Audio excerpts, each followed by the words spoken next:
Acting Mayor Croson, we're ready to go when you are. Thank you. Perfect. Thank you very much. We will get started. I apologize to everyone in the meeting for being a little late, and camera ran late, and then we needed time to switch over, but we are ready to get going. I'm going to call us to order and ask the City Clerk if you can do a roll call, please. Thank you, Acting Mayor. Councillor Middleton Hope. He is here, but he's upstairs. Councillor Palladino. Present. Councillor Parker. Here. And Acting Mayor Croson. I'm here.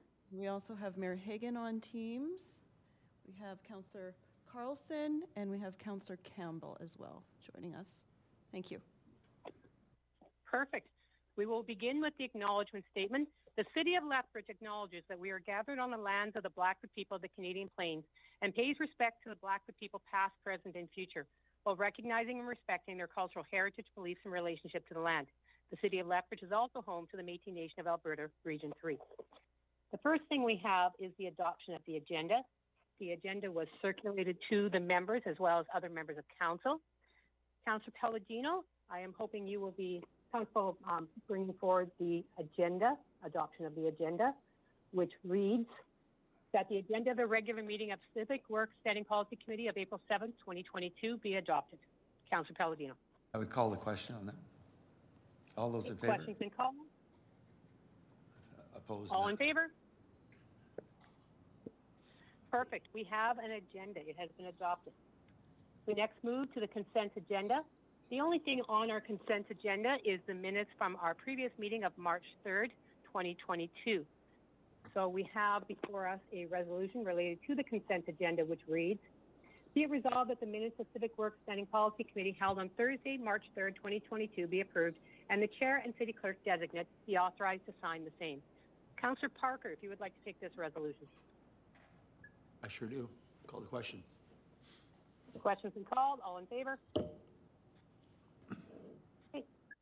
That passes unanimously. Nice thing about consent agendas is they're usually pretty easy. So we have a schedule today. Our meeting is scheduled till 4:30, and we have 4 presentations scheduled for today, which means we will be moving on with them at this moment. We start with a presentation on Citylink. I know there are some members in the audience who wish to speak as well. So our first presentation will be done by Mr. Sanderson, General Manager of Transit.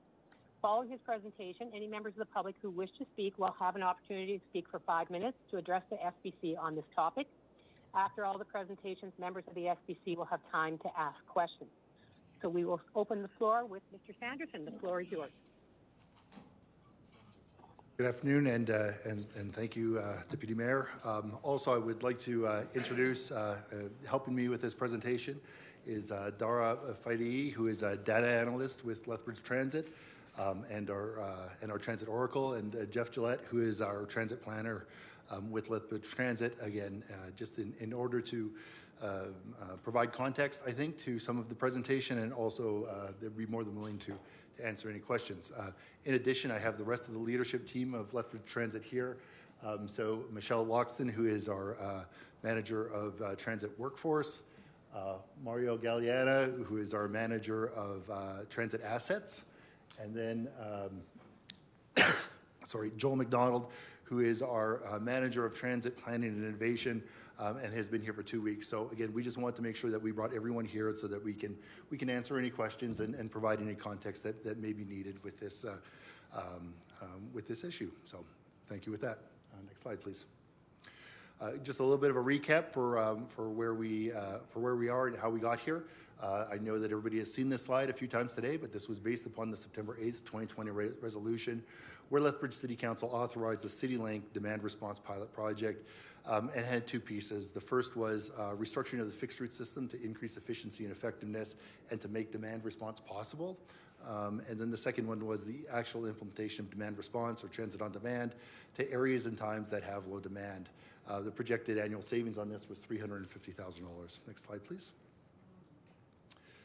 So just in order to provide a little bit of context for that decision, this was based upon really 3 documents that have been circulating for about the last 15 years. The first one was the 2007 Entra Consultants, where they said that the transit network is underperforming, especially when compared with our peer systems. When a lot of that network underperforming is a metric that we're going to use quite often, which is customers per revenue hour. They introduced some service standards and did do some network modifications. That was followed up in 2017 when Stantec did the Transit Master Plan. This was a very robust project that had a considerable amount of community engagement on it, but their initial word is that the transit network was also underperforming, again, very similar to Entra.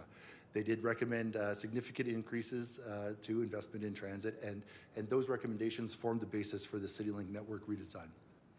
That was followed in 2020 by KPMG, which again, similar to the other two studies, said that the transit network was underperforming, and they recommended the introduction of demand response services.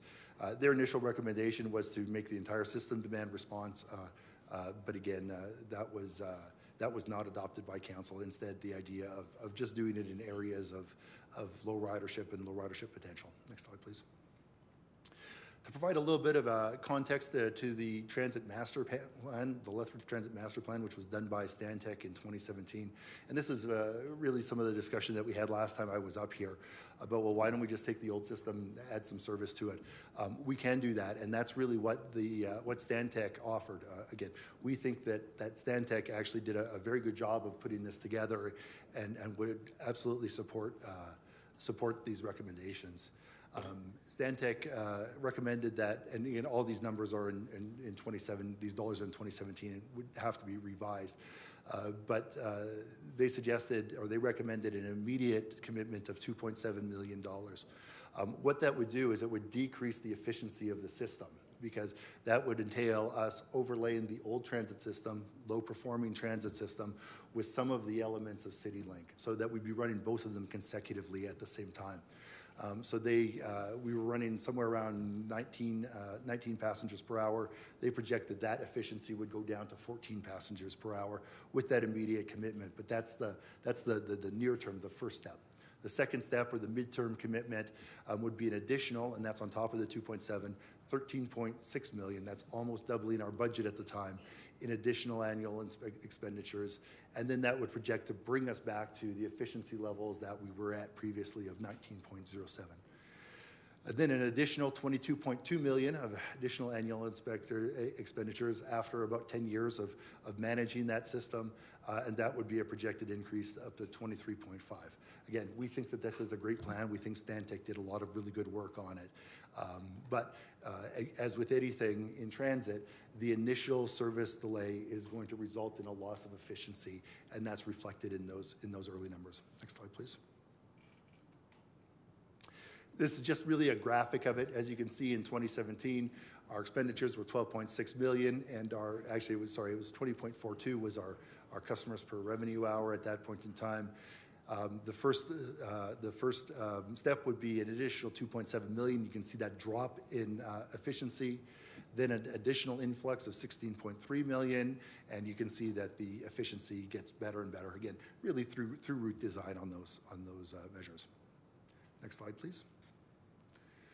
So Citylink was developed with the following criteria. The first thing was that core structure was based upon the Transit Master Plan, and we also wanted to ensure that transit service is available to all Lethbridge residents. One of the previous metrics was that to have as many people as possible within 400 meters of a transit stop.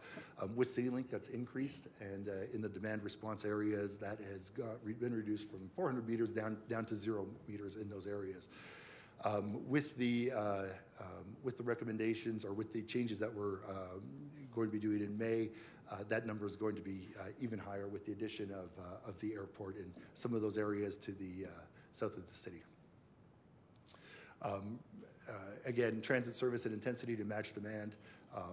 Again, rather than investing in buses in areas where there's very limited ridership, put those on demand, but then take those resources and put them in areas of high demand, for example, like the 13th Street corridor, service to Mayor McGrath, and areas like that. and then approve the efficiency and effectiveness. Next slide, please. So with that, I'm going to turn it over to Dara for a few minutes to talk about some of the results of Citylink that we've had today. Good afternoon, everyone. I'm Dara Fadei. I'm a data analyst at Transit, as introduced. I'm just going to be talking a little bit about our numbers and our matrices and things that we take a look at when we review our Citylink's performance. Before I do that, though, I would like to talk a little bit about what has happened over the past few years that we are all aware of with regards to COVID and the effect on transit. Across the board, anywhere between 57 to 73% of loss in ridership has been experienced across the board in North America with regards to transit. In 2021, what has happened with Lethbridge is that we've gained 19% of that loss. And what that means is that we have gotten to a bit of a normal base where we are at now with our ridership. And so that's why the base data that we will be talking about here is the 2021 period pre-Citylink and then after Citylink was implemented. Next slide, please. First one of the matrices is ridership, and this is basically the revenue rides per day. And that what this speaks to is the usage of our system, how many people get on our buses on a particular day, given day. And before Citylink, we saw that number at about 1,600. And with Citylink, we saw an improvement of about 40%, which is putting us at about 2,200. Now, on the graphs, you will see a few dips, and you will see that in also future graphs. But what this means is basically just a seasonal change that happens within transit, and it's a completely normal situation. Next slide, please. Our on-time performance, we've also seen another great increase in that, and basically what on-time performance shows us is the reliability of our systems. It just tells us how our customers are able to get on the bus at a particular time and keep to schedule and be able to plan around the transit schedule, how reliable it is. With that, before Citylink, we saw that at 78%. And right now we are sitting at about 86% on-time performance. And the ratio between this doesn't seem significant off the front, but when we take a look at the earlies and lates, which are two things that we do keep an eye on at transit, the earlies have significantly dropped, and what that means is that we're not missing customers. So customers are getting to the bus stop and they're getting picked up at the right time when they get there. Next slide, please. Transfer rates, and this is another metric that we look at transit, and this speaks about just the convenience and the directness and the speed of our system. And what that tells us is people can get on the bus in one shot and get to where they need to go and be there within the comfort of one trip as fast as possible or as direct as possible.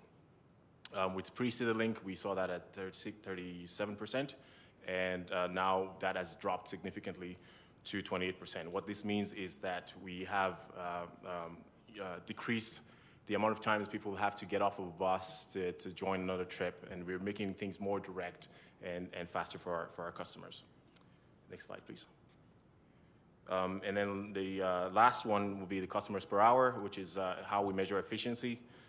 It just tells us where we should be putting our money pretty much because of the use of the buses. So a brief explanation on the efficiency is if we have 7 buses going down one street and we're picking only one person in an hour, that means that we're getting 7 times 1 hour, so 7 hours, and we're only picking one person in that hour. So that would be a fraction of that. Now, with pre-Citylink, this is after COVID hit and we got to our new normal, we were sitting at about 9 customers per hour. Right now, the average, again, with that dip, it averages out to 14 customers per hour right now.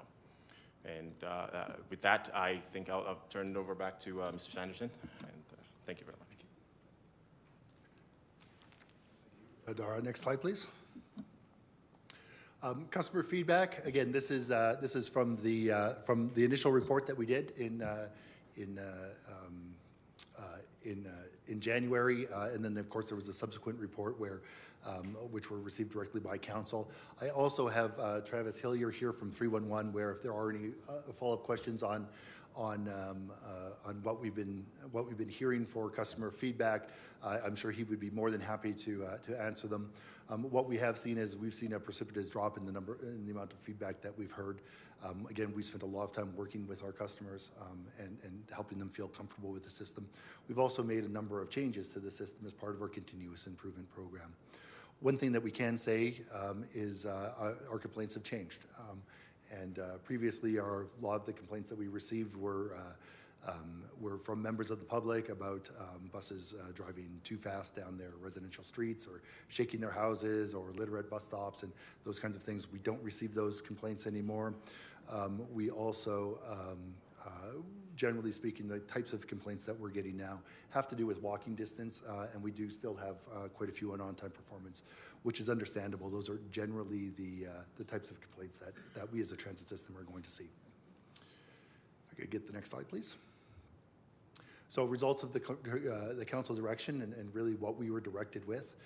These really are the 7 goals, the 7 tasks that council directed us to do back in 2020. The first one was to reduce the annual budget by $350,000. In fact, we reduced our budget by $353,000. We also, and again, we'll talk about this a little bit more into the future, we've also positively impacted our future revenue projections because we are seeing an increase in ridership. That directly contributes to the amount of revenue we bring in, and again, should we not, if we didn't have the Citylink system, that would be an additional future revenue that we won't have. Secondly, introduce on-demand transit. We did introduce demand response zones in 4 areas.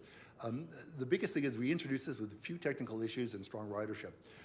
Just this week, the transit team, Jeff and I were invited to the CUTA conference, the Canadian Urban Transit Association conference, in order to present Citylink. There's been a lot of interest in the community about the success that we've had with this program. And one of the things that was really surprising in talking to other systems that have done this was really the lack of technical issues that we had with it. Not again that there weren't things that we needed to work on and improve, but that for something so complicated that it worked as well as it did. Thirdly, increasing system efficiency. Our customers per revenue hours increased by 76.2%, and the result is more customers being served using less resources. It's leveraging tax dollars in order to provide this service. Now, again, the 76.2, again, some of that is, again, that we're coming out of COVID and everything like that. When we normalize our statistics for trying to compare apples to apples as much as possible, so if we take those weeks where there has been no university, there has been no school, and we compare week to week, we feel that we're at about 19% increase in ridership. Bankable, that's what we think is attributable to the Citylink system. Increasing system effectiveness, our transfer rate has been reduced by 26.32%. Again, result is reduced travel time for many riders. Again, the flip side to that is that some riders do have a longer walking distance in order to take advantage of that. But again, it is a good marker, and it's something that in transit we really try to reduce as much as possible to improve the experience. Increasing ridership, again, our weekday ridership improved by 55%. Again, maybe a combination of new customers and existing customers riding more. Again, which we think may be the case because there is more frequency on it. For the largest percentage of people in the city, their service increased by 30% as a result of Citylink. And then managing affected customers, again, a reduction in the Citylink concerns by 90% within 5 months. I want to recognize that by changing the transit system for everybody, there are people that are disenfranchised as a result of it.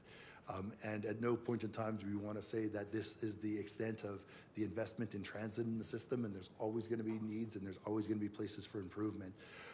But what I can say is that not just me, but the entire transit team, we've listened and we've really worked hard in order to continue with our continuous improvement process. And I think that's my next slide, is turning it over to Jeff to talk about our continuous improvement and what our next steps are coming out in May.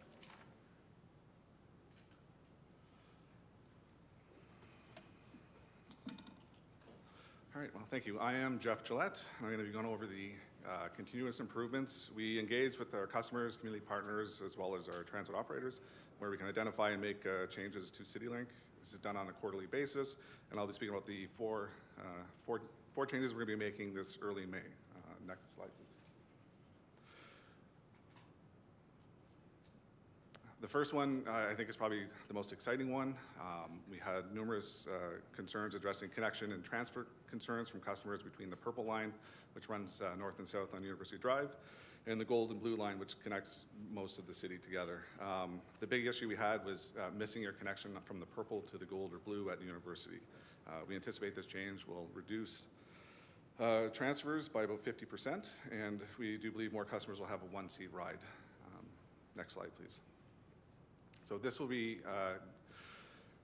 we will be combining the purple with the gold and blue. And as you can see in the map on the after side, it's basically the north portion of the purple will be combined with the 1 gold, and the south portion of the 5 purple will be combined with the 2 blue. The nice thing about this is both the new blue and gold will retain their 20-minute frequency, weekdays until 7, and then it'll be 30 minutes frequency all other times of the day and weekends. The reason it's exciting is it's about 50% of the residents of Lethbridge are within an 8-minute walk to these two, one or the other. So really we're reaching a large portion of the population with a frequent system. What we're going to improve is the gold will connect West Highlands, University of Lethbridge, City Centre, 13th Street North, the North Station and Sharing Station, as well as the blue will connect Sunridge, the University of Lethbridge, City Centre, Chinook Regional Hospital, NMAC Centre, Lethbridge College, and Southgate. Both the gold and the blue, from end to end, it's 35 minutes. Next slide, please. The second changes we're going to make is to Flamborough Gardens. We heard numerous concerns regarding the high-density residential areas along Forestry Ave and Lakemont Boulevard South. Pre-Citylink, the demand in the area was only high during the AM and PM peak, and then middays it was quite quiet. When we introduced our demand response service to this area, we found that both the AM and PM were still busy, but we also increased our ridership throughout the day. So now we're busy pretty much throughout the day, and it's at this point, next slide please, we're going to introduce fixed route service back into this area. It's going to go down 43rd Street, it's going to come along Forestry Ave, and then up around Lakemont. From this point, it's about a 10 to 12 minute trip to City Centre, where then you can transfer to whatever other line you'd like to go to. With the fixed route going through this area, we're going to bring the demand response zone down. 20 Avenue South will be the new border. Next slide, please. And with this change, we have basically added demand response service to the airport, as Tim had mentioned earlier, but also Prairie Arbor Estates as well. Next slide. The next solution is, and the most common concern we heard, was the connectivity along Mary McGrath Drive and 23th Street North. Customers were concerned with the east-west movement. It was hard to get anywhere east or west of Mary McGrath Drive. So in order to improve this, we've now added access along 9th Avenue and 10th Avenue. Next slide, please. So as you can see, we'll deviate the 3 green on 9th Avenue South and 10th Avenue South to go around the hospital. This will obviously now have service to the hospital from 23th Street North as well as Mary McGrath Drive South. It also creates a transfer opportunity for customers to the 2 blue or to the 62, which goes both to the college and City Centre. That's the four changes we are going to be making, and those should be coming online on May 4th. Thank you.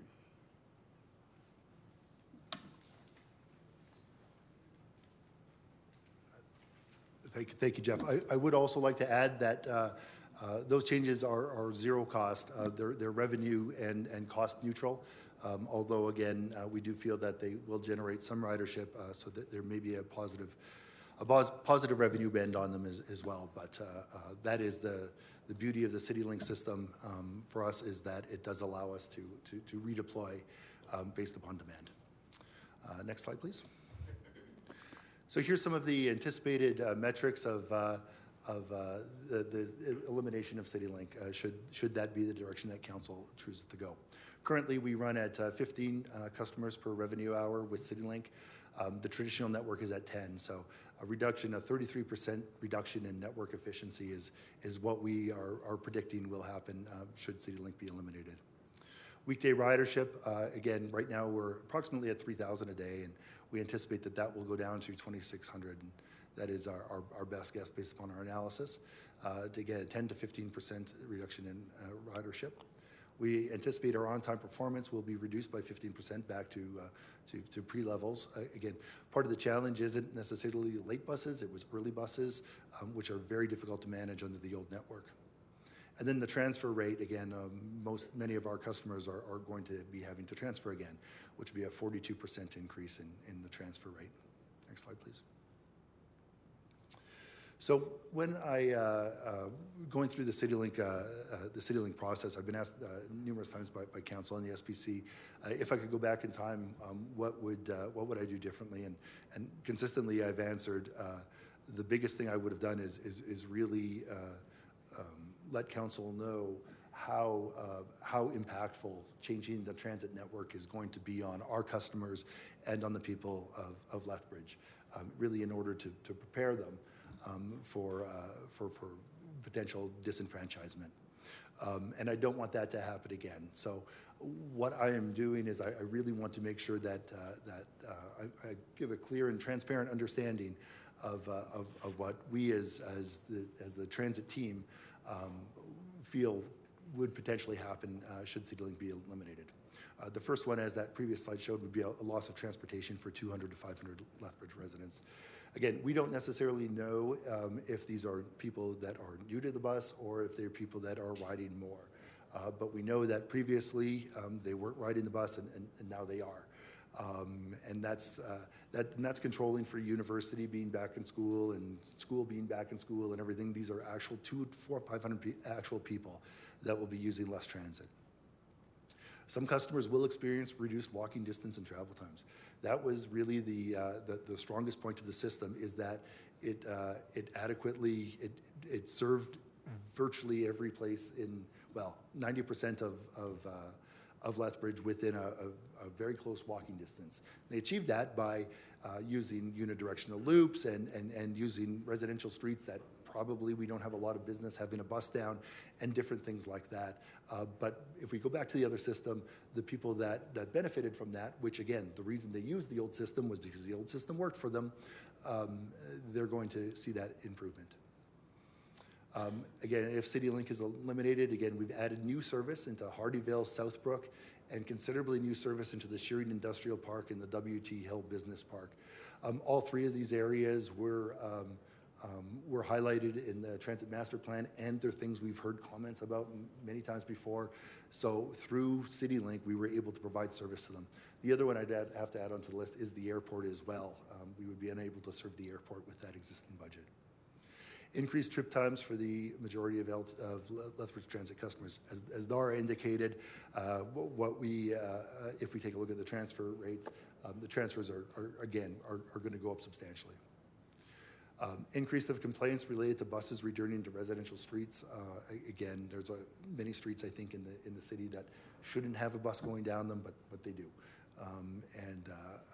Those complaints are going to start coming back, and know that the liability with that as well of running down narrow streets. Layoff of 9 to 12 demand response operators to be replaced by fixed route operators. Again, we've grown our demand response team by 9 to 12, depending on, again, what the timing is for how many people that will actually be, but that would be a direct impact. The question that you may be asking is, well, why don't we just switch them from demand response to fixed route operators? They're licensed differently. So our fixed route operators require a Class 2 license, whereas our demand response operators have a Class 4 license. And we, with changes to the Highway Traffic Act, we don't have the ability to train them either. So we'd have to go into the community and hire people with Class 2 licenses. We would increase our greenhouse gas emissions by 562 tons annually. And again, this is, so we'll be putting more carbon into the atmosphere, but also carrying less people. So our contribution per person will actually go up. There'll be a one-time cost of $150,000 to revert back. That includes training costs and then other infrastructure costs with moving the bus stops back. And then, of course, our increased annual budget of $352,000. Next slide, please. Longer-term impacts. The first impact is a 10% reduction to future annual revenue due to ridership. And we're being a little conservative on this. It has the potential to be more, but we feel that's kind of the lowest level, and that's as a result of the reduced ridership under the old network. And that amounts to approximately $300,000 a year in lost revenue. Each additional route service will decrease system efficiency and increase cost by $600,000 per year. So a question that we may get is, well, why don't we just go back to the old system and, for example, add service to the airport? We can do that. The cost of that would be approximately $600,000 in order to have a similar span of service as to what we are able to do with the Citylink system. I think that we, again, I don't want to sound like I don't want $600,000 a year or I don't want $2.5 million, but it is the basis that we're working from. We've got a good foundation under Citylink. The city definitely needs more investment in transit, but it's important to start from that foundation. Challenges with maintaining appropriate manpower levels. We were very much struggling with meeting manpower levels previously. It's still a struggle as we're coming out of COVID as well. Our COVID illness numbers, because we do have essential workers who are out there and have a number of exposures, are low, and that's going to continue. Plus, we're going to have to hire a number of operators as well. And then a continuation of the 15-year trend of declining ridership. Ridership has been declining here for a number of years, and we're finally on the upswing with the new structure. And I think what we would like to build on that momentum rather than going back. The amount of tools that we have in our toolbox with the old system is very limited and very expensive. We'd like to. Our recommendation would be to build from the Citylink network. And next slide, please. And that's it. And I thank you for your time. Thank you, Mr. Sanderson and your team for the presentation. We will, as I said, go now to hearing speakers from the public. I have two registered speakers from the public, and I'll have both of them come forward first, and if there's no one else, we will look to them afterwards. And we'll start with Ms. Christine Light from the Lethbridge Public School Division. So, Ms. Light, the floor is yours. And I'll ask you to try to keep it to 5 minutes, knowing, of course, that we want to hear what you say as well. Thank you so much, and thank you, councillors, for having me today. My name is Christine Light, and I serve as Vice Chair for Lethbridge School Division. Our Chair, Alison Purcell, is joining us online. We had the opportunity, Alison and myself, to speak here at the Civic Work Standing Policy Committee meeting on February the 3rd, and felt it also important to speak at this meeting today. Given the response provided to the school division at the February 3rd meeting, we want to ensure our position and advocacy is accurately represented. Our advocacy is for the vulnerable and marginalized children, youth, and families who struggle to access services. This population also encounters barriers with communicating their challenges. We are bringing forward the reality that many are continuing to struggle and the moral message that everyone matters. Our expressed concerns are less about student accessibility to transit for the purpose of going to school and more about transportation barriers outside of going to school. We did not present to the Standing Committee in February to advocate for transportation services that fall within our mandate. We are fulfilling our mandate in partnership with the Holy Spirit Catholic School Division through an agreement with Southland, the purchase of breeze passes, and in some instances, transportation agreements with parents that fall within the Education Act. The response to the school division at the Standing Policy Committee misrepresented our responsibility. It was stated that the school board is mandated to provide transportation to their students for school. That is their purview, and we look forward to opportunities to how to partner with them to meet their mandate. We do meet our mandate in accordance with the Alberta Education Act and the School Transportation Regulation, that of providing transportation to students who live 2.4 kilometers or more from their designated school. To suggest that we have a mandate beyond this is misrepresentation. Such misrepresentation hinders councils from making informed decisions moving forward, as well as creating frustration and divisiveness between families and school divisions based on misinformation.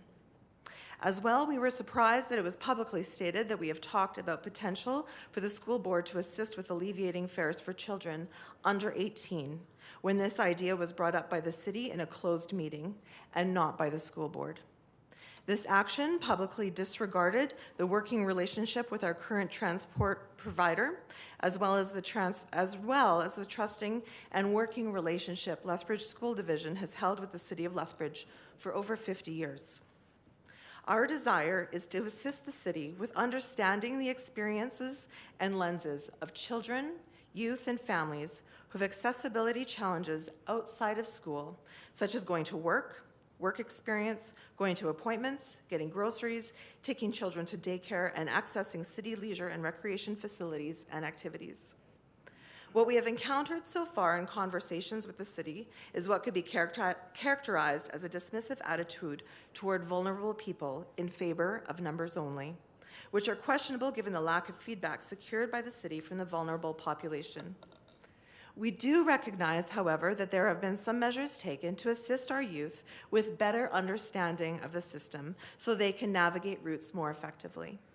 Victoria Park staff and students are thankful for the presentation to students by Lethbridge City Transit staff.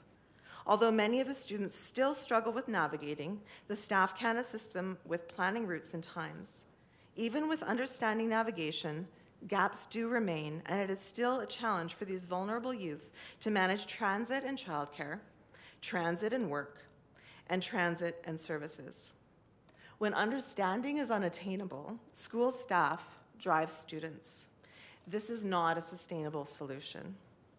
A one-time conversation checked off as contact is not effective to producing a sustainable, efficient, and inclusive transportation system.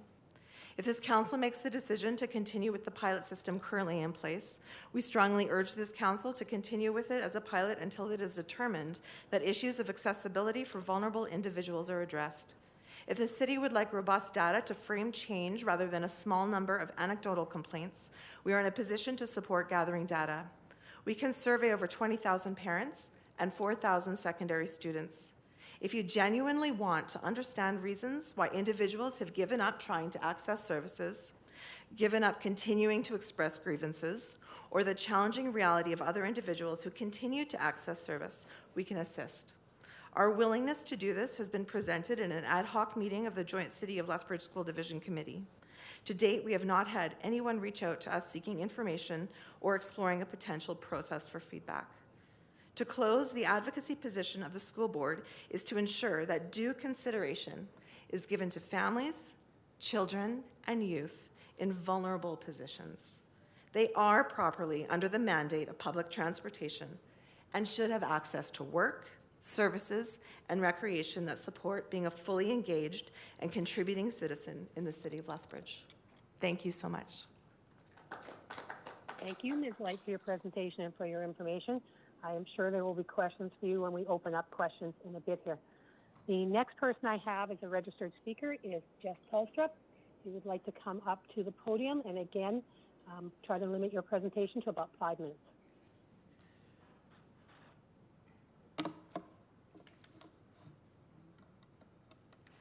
Hello, my name is Jess. Thank you for listening to me present today. So my presentation is called Give Back the Budget. It's pretty upfront what I'm looking for here. Next slide, please. So I want to start by grounding in this quote: the tax policy is human rights policy, and so the decision of where taxes go is a decision of resource allocation, which means it is also a decision of who is deserving or worthy of these resources. Next slide, please. So this is the bus stop that I use to get to school on the left. It's just a piece of laminated paper that's been zip tied to a sign. On the right is the old bus stop which is a cement pad. It's a full structure. So the bus that comes to the zip-tied one, it still goes by this old bus stop on its way to me, and it's been this way for 7 months. So I'm not sure what the logic is here, or maybe there's a plan I don't know about, but it doesn't seem very efficient or effective. Next slide, please. On the right is the base route concept for Citylink, and on the left is the base route concept from the TMP recommendation.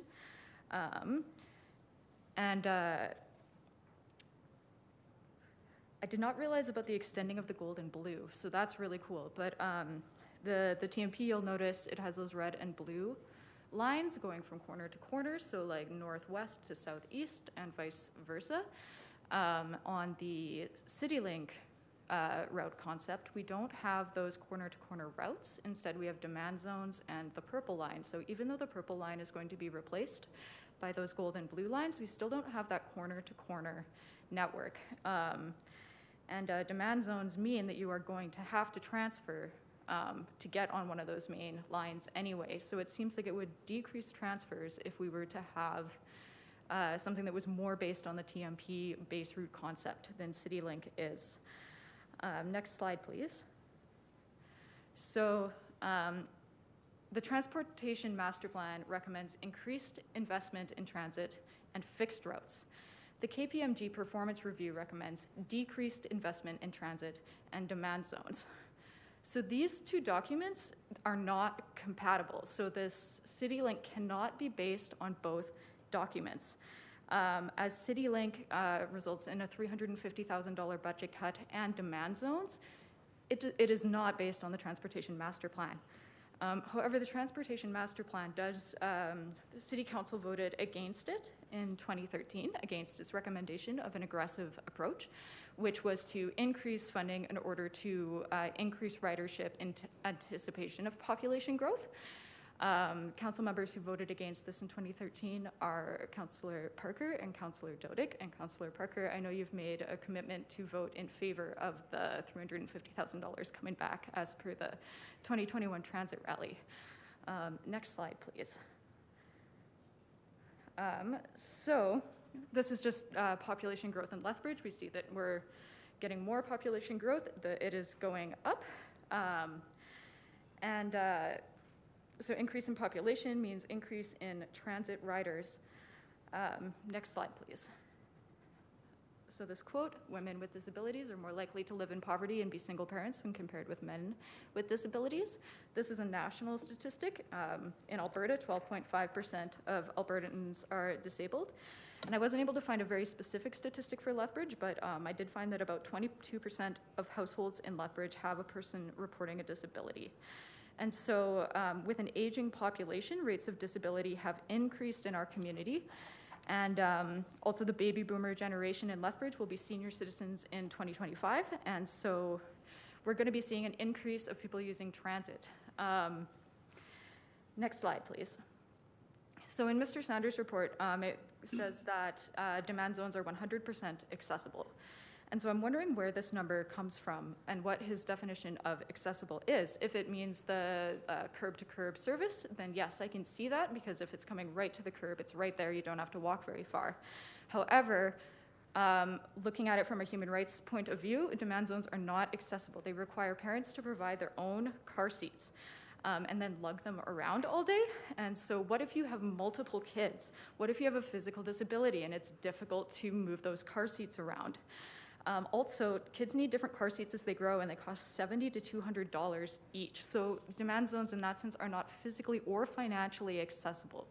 Secondly, demand zones are very difficult to access if you don't have a phone. There are two different apps for regular transit and demand zones. So first of all, it is very hard to synthesize these as a user, and it's not very cost effective to have multiple apps. But furthermore, if you don't have a smartphone, you can't use these apps. So they say you can call the driver, you can call 311, but if you're in a demand zone and you don't have a phone, where is this driver that you're going to call? You don't have a way to access it.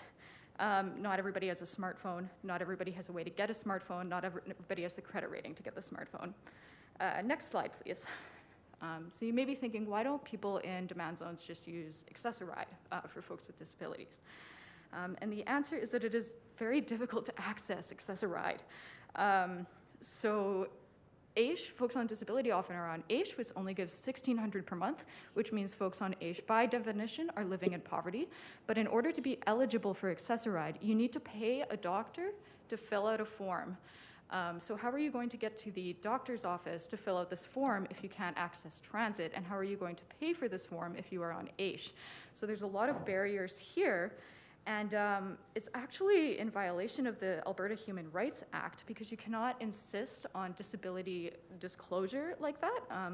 People are not obligated to disclose a specific diagnosis, and there is also the duty to accommodate up until the point of undue hardship. And so Access-a-Ride needs to be in line with the AHRC documents.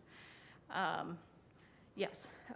Next slide, please. My apologies, Ms. Tolstrup. I'm going to ask you to wrap up. The 5 minutes okay. Yes. are up. Okay. Thank you. So this slide, I think we need more data collection. Why is the one line straight here and the other one is like that? These are two different sets of data. And to compare like pandemic numbers to comparing the early pandemic numbers for the Citylink system is not a good way of data collection. Next slide, please. So it's good that we're starting with this data-driven analysis, but we really need to know more about like how these statistics are created and who was surveyed and how are we like navigating COVID, making the data it's like an unprecedented time for data collection at those moments. So we have reduced the annual operating cost by $350,000. Success, but at what cost? Next slide, please. So to ground back again in this tax policy is human rights policy. The KPMG actually says that the city is doing pretty good, that in general, Lethbridge is a relatively strong financial position as a result of its manageable debt and consistent operating surplus. So to close, why are we cutting the budget from transit? Please make it accessible for everybody. Council, you approve the budget cut, you can put the budget cut back, and there's lots of folks here who have more specific lived experience to listen to. Thanks. Thank you very much for your presentation. Ms. Hilford, is there anyone else in the audience who's expressed an interest in speaking to the SPC? If anybody would like to speak, please come forward. Please state your name first. Thank you. Hi, my name is Keller. I'm not a public speaker or anything, but I actually did a news story in September. If some of you might have watched it, it was about how Lethbridge bus riders are not happy with the Citylink system. I'm going to be mentioning a lot of the same things now that I mentioned in the news story. I think deciding on keeping Citylink based off of the opinions and claims of people who do not rely on the system for transportation is the wrong way to go. I haven't met a single bus rider who feels the Citylink system has benefited their trips in any way. Citylink has increased walking times greatly. Not a single person I know has less walking time due to Citylink, considering it has removed and reduced many bus stops. Since Citylink has started, I now have a 10-plus minute walk every morning to the bus stop with my 2 young children. In the winter, this can be very difficult to do. Most of the bus routes do not line up with the other bus routes, leaving wait times between bus transfers very lengthy, whereas before, wait times were very minimal as the transit buses lined up with time, making transferring buses during travel much easier than it is now with Citylink. The bus times might be more efficient, but the wait times for transferring buses are affecting that and are not being taken into account here. I fully believe the only reason there are claims Citylink has been increasing ridership is a reflection of COVID struggles, losses of income, and increased gas prices, and as the other girl mentioned, increase of population in Lethbridge, not a reflection of the system actually being more efficient than the previous transit system. I live near Columbia Boulevard and work at the University of Lethbridge. In order for me to get home from work after 7 p.m., I need to catch a Golder bus route all the way to downtown, then catch the orange bus route back to the west side. There is no bus that takes me close enough to home directly from the university after 7 p.m. To use the demand bus, I would need to bus to Sunridge after work and then wait outside for the demand bus.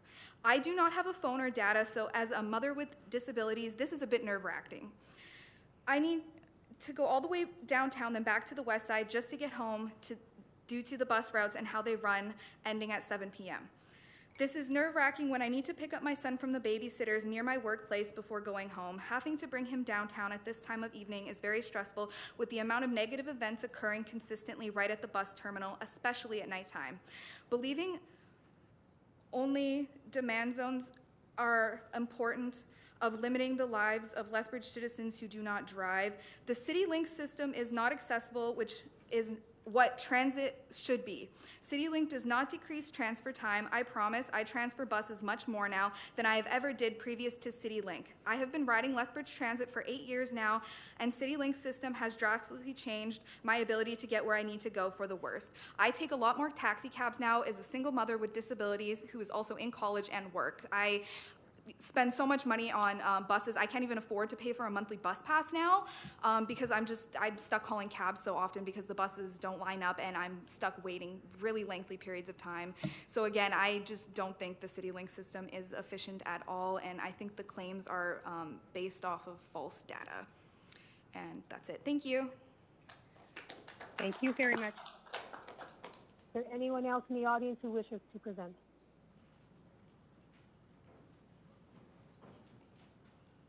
There's someone coming, Belinda.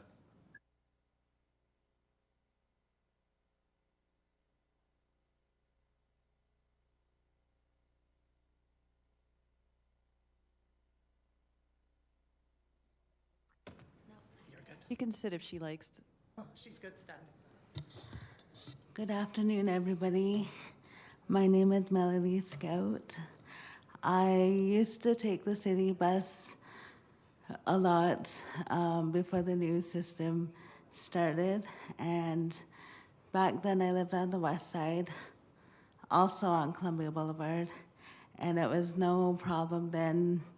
I was able to jump on the bus, go to where I need to go, to and from home, to and from work, and to various activities.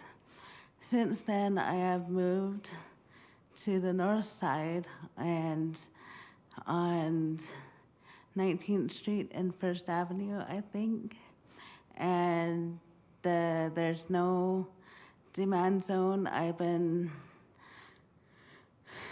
Now I've been using Access-Ride more, which a lot of people have said to do that more, but I'm known through Lethbridge, and ever since the new Citylink had started, my ridership has decreased, and again, just booking the bus, who knows what I'm going to be doing within a week, and I have to plan my rides and book online is good, but just calling and then getting, oh, we can't get you then, and so sometimes I've had to miss appointments and activities, and then there's about 3 long blocks I have to walk from my place now to a nearby city bus.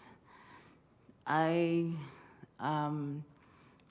been told that many bus drivers do miss seeing you out and about, and I miss being able to access the city bus. From what I'm doing now, I'm hoping there could be better changes for us as individuals who have disabilities, and so I can be more active in the community. Thank you. Thank you very much, Ms. Scout. So I am going to speak after I take her back.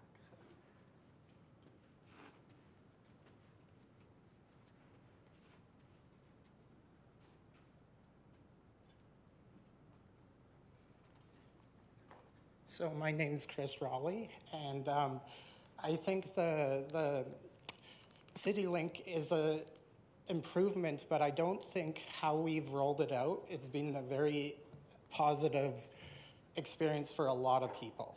It's very confusing. It was rolled out way too fast during a pandemic. I think we should have held off on doing this until after the pandemic, because it's caused a lot of frustration and stuff. And for me, when we talk about on-demand saving money, we're saving money off the back of the most vulnerable people in our community. I don't think that that is very right. And I challenge every city councillor to sit here and look at, when you're making decisions about this, keep Citylink, but consider putting the money back that was taken out, because that's what's traded this, making it less accessible. Not what they've done and what they've accomplished with very little money. And so that would be my challenge to every one of you, to look at that. Thank you, Mr. Rowley. Are there any other presenters in the audience?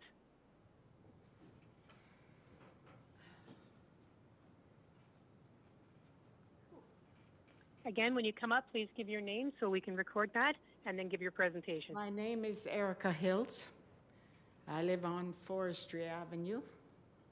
Have been there since 1973. I don't drive, so you obviously know that I am using transit, or have. So have my children. They raised them there, and they use transit. And my biggest, I already spoke to two gentlemen here, and to me, transit has not been user-friendly for a long time. I've been on committees when we were fighting, when they were raising every January, they raised it for traveling. So I got to the point now, well, health-wise, my back, so I'm using Accessoride. But that was a real challenge to get that. First of all, my doctor had to send twice letters, and they denied me the first time. And then they said they would teach me how to ride a bus. Now, they didn't clarify what that meant, getting on and off, because you have excellent bus drivers, I'll tell you that. You've had the odd one bad apple, they're everywhere, and they got rid of him.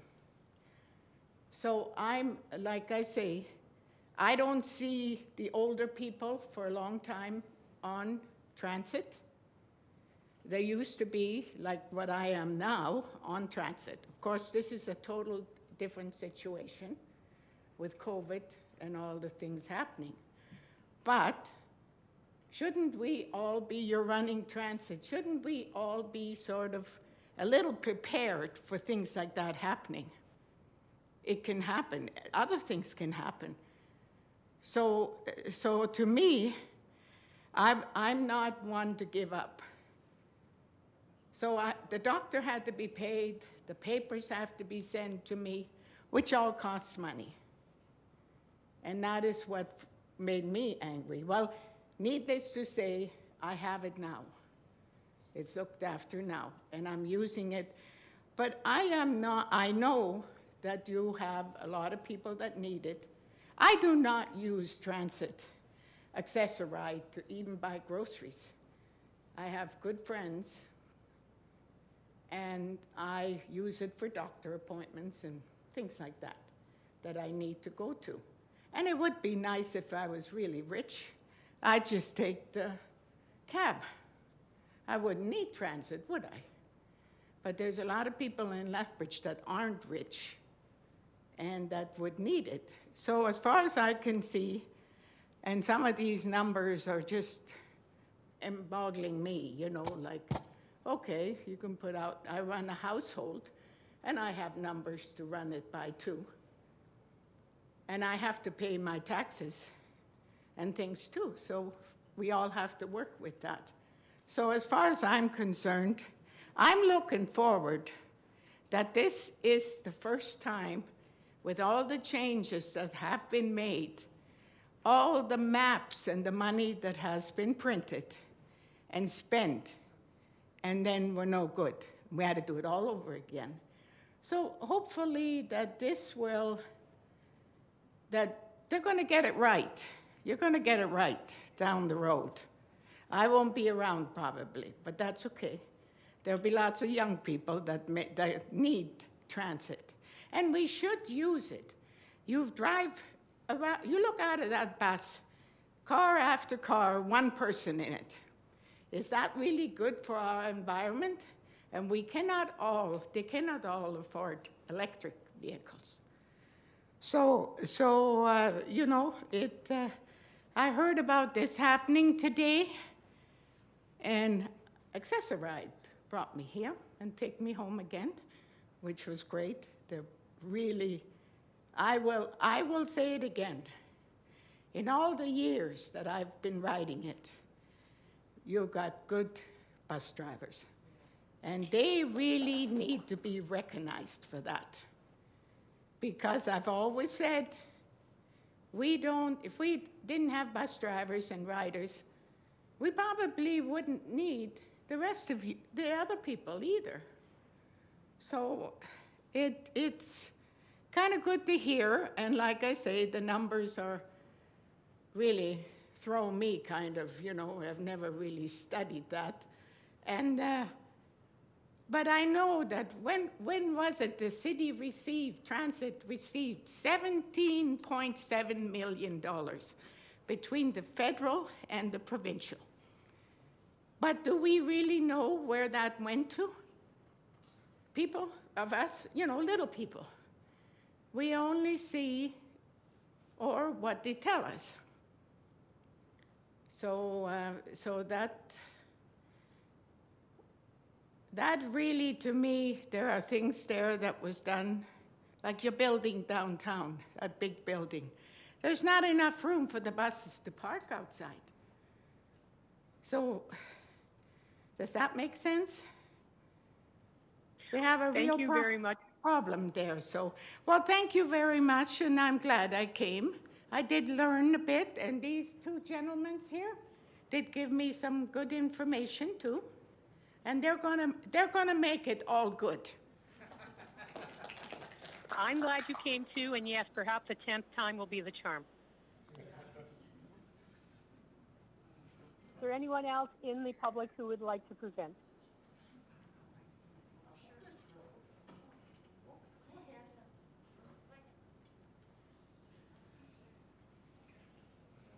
My name is Estelle. Welcome, and again, if you could try to keep the 5 minutes, that would be great. Very good. My name is Estelle Haig. I'm one of the new starting riders on the transit system, and I've come very close to having a nervous breakdown. I can't handle the lack of information that you get on a bus, you get on a gold bus, it turns into a blue bus, it turns into a green bus. I have a very good friend that's been helping me out. We've got to Walmart, went around the thing, steering station, I guess it is, stayed on the bus, ended up at the north side Walmart when we wanted to go back downtown. Stood out there in a gale with the dirt blowing, us and several other people, in the shelter of an outhouse. And we stood there and had to wait for darn near a half an hour to catch a bus to get back downtown. It's lack of information. It's lack of information. I haven't got a clue. When I get on that bus, I'm scared to death. And the bus drivers are just excellent. They're excellent. And I just would love to see a little more for the older people like me, that are trying this for the first time. I would love to have some information on how the heck to ride this bus. Thank you anyway. Thank you very much, and I'm sorry you had to stand out in the wind. I know someone else was coming up as well, so if that person would like to come up and present. Hello, my name is Jeanette Funk. I've been here since about 1992. I've been taking the bus off and on and everything. I've also done work here and around the community. Lately, since the pandemic have started, I haven't been able to work. I have been able to do like some bowling and stuff like that. I'd like to do that again, but with the new bus system, I can't. It would take me up until 10 o'clock at night just to get home from bowling Friday nights. I would, however, like to see the buses go back to the old route. My mother, she had an appointment today. She hasn't really been taking the buses a whole lot due to incidences, and can't walk very far. So she's been taking cabs, and she can't really afford that. So again, I hope the buses will go back to the way that they were. Thank you. Thank you, and thank you for coming down today. Is there anyone else in the audience who wishes to present at this time?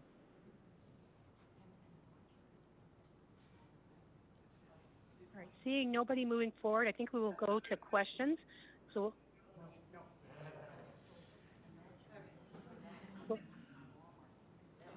we'll open it up to questions from members of, oh, sorry, one more We person, have one please more come ahead. presenter.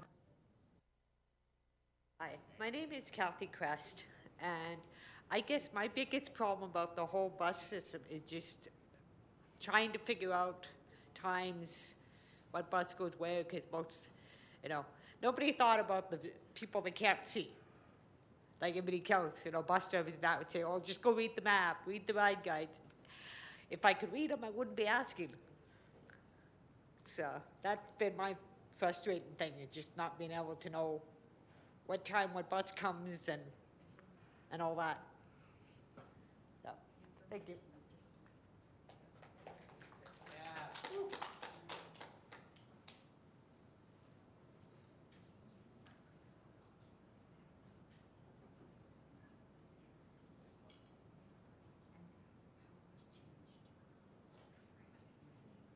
Our technology may have frozen. Okay, go check that in the back. Jeff said he's out. Jeff Carlson says he's been frozen out. We could just take a recess if nobody minds. Committee, is that okay to take a recess? Thank you.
Jeff, anyone online, can you hear us?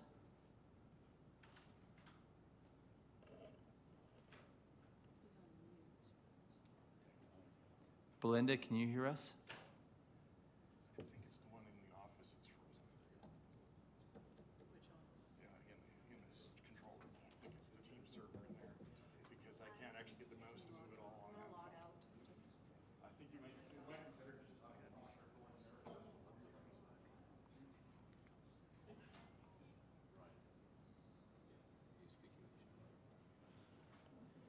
What's that?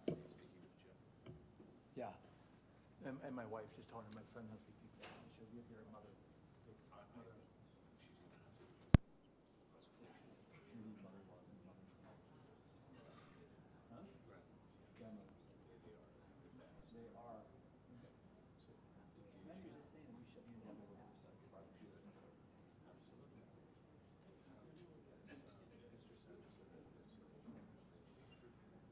Well, I can thread a needle in this one. I think we can find a compromise.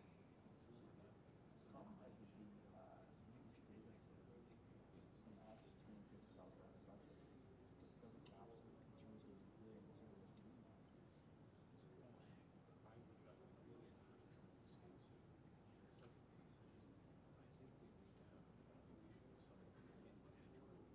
yeah, that's why I'm asking. That's why I'm wondering what my questions go there.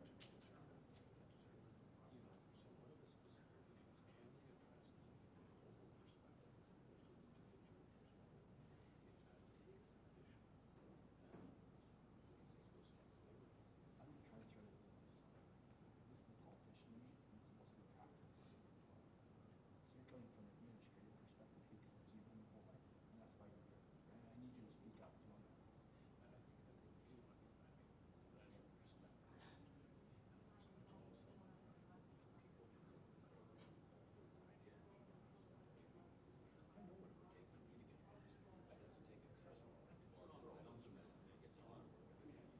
Or walk to Sutridge.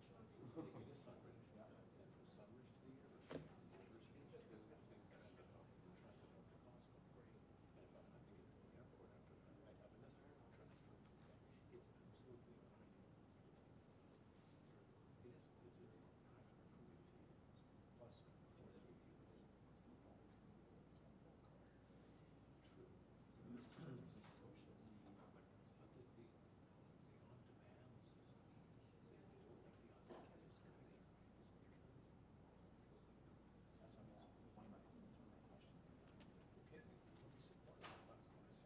Chair Croson, can you hear us now?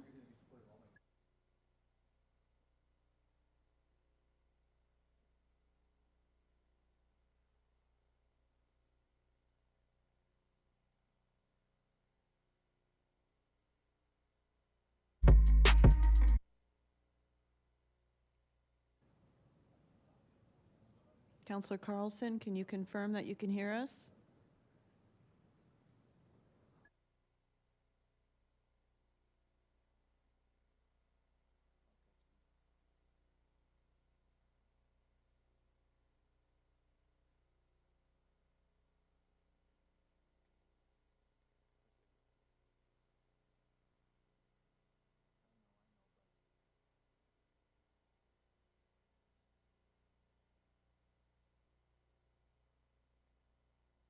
Hey, can you hear? Oh.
Chair Croson or Councillor Carlson, can you hear us? Can you please confirm?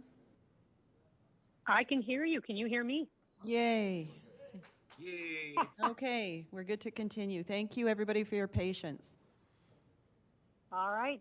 So where we were seemed sort of like a natural place. I think we were finishing up the public presentations and moving into questions. Unless I'm incorrect, we will go into questions. So questions are then opened up to any members of SPC or the members of council who are with us. Ms. Hilford, do you have anyone in the queue to ask questions? We do. We have Councillor Parker. All right. Councillor Parker, the floor is yours. Thank you, Madam Chairman, and thank you everyone for their patience. First of all, thank you everyone for their presentation. It was greatly appreciated. Just so the community knows, who are not only in the audience, but also if people are watching live, SPC will make a recommendation, but the final changes will be ratified by council as a whole. So all 9 members of council do have the final say. This committee just makes a recommendation. So I just want to let everyone know that whatever's decided here is not written in stone, and it's up to council to make the final decision. So for process, just so everyone understands, sometimes we take for granted that everyone follows SPCs, but not everyone does. So just wanted to say that. So my question, first of all, is to Ms. Light.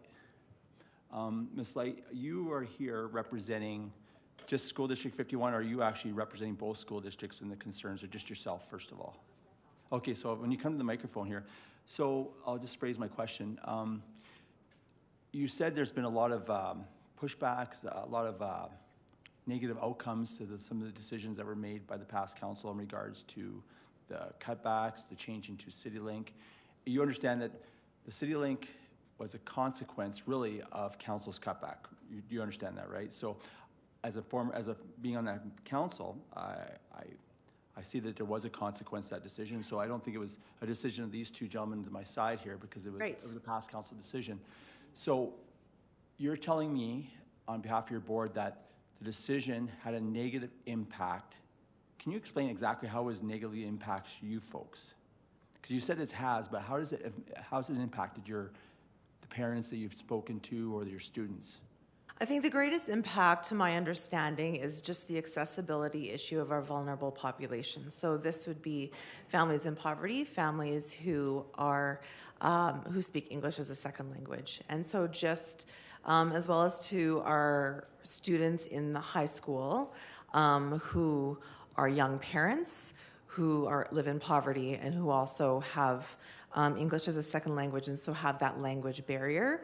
And so there's really a difficulty in understanding the system. And I appreciate Mr. Sanderson has said before that he's gone to Vic Park, and they're trying to connect with people to increase that capacity. But what I have heard as a trustee is that capacity building session did not hold, I think, as was desired, and it's not in a sustainable form right now. So there's still students who have difficulty understanding how to use the system, have difficulty understanding how to communicate their needs.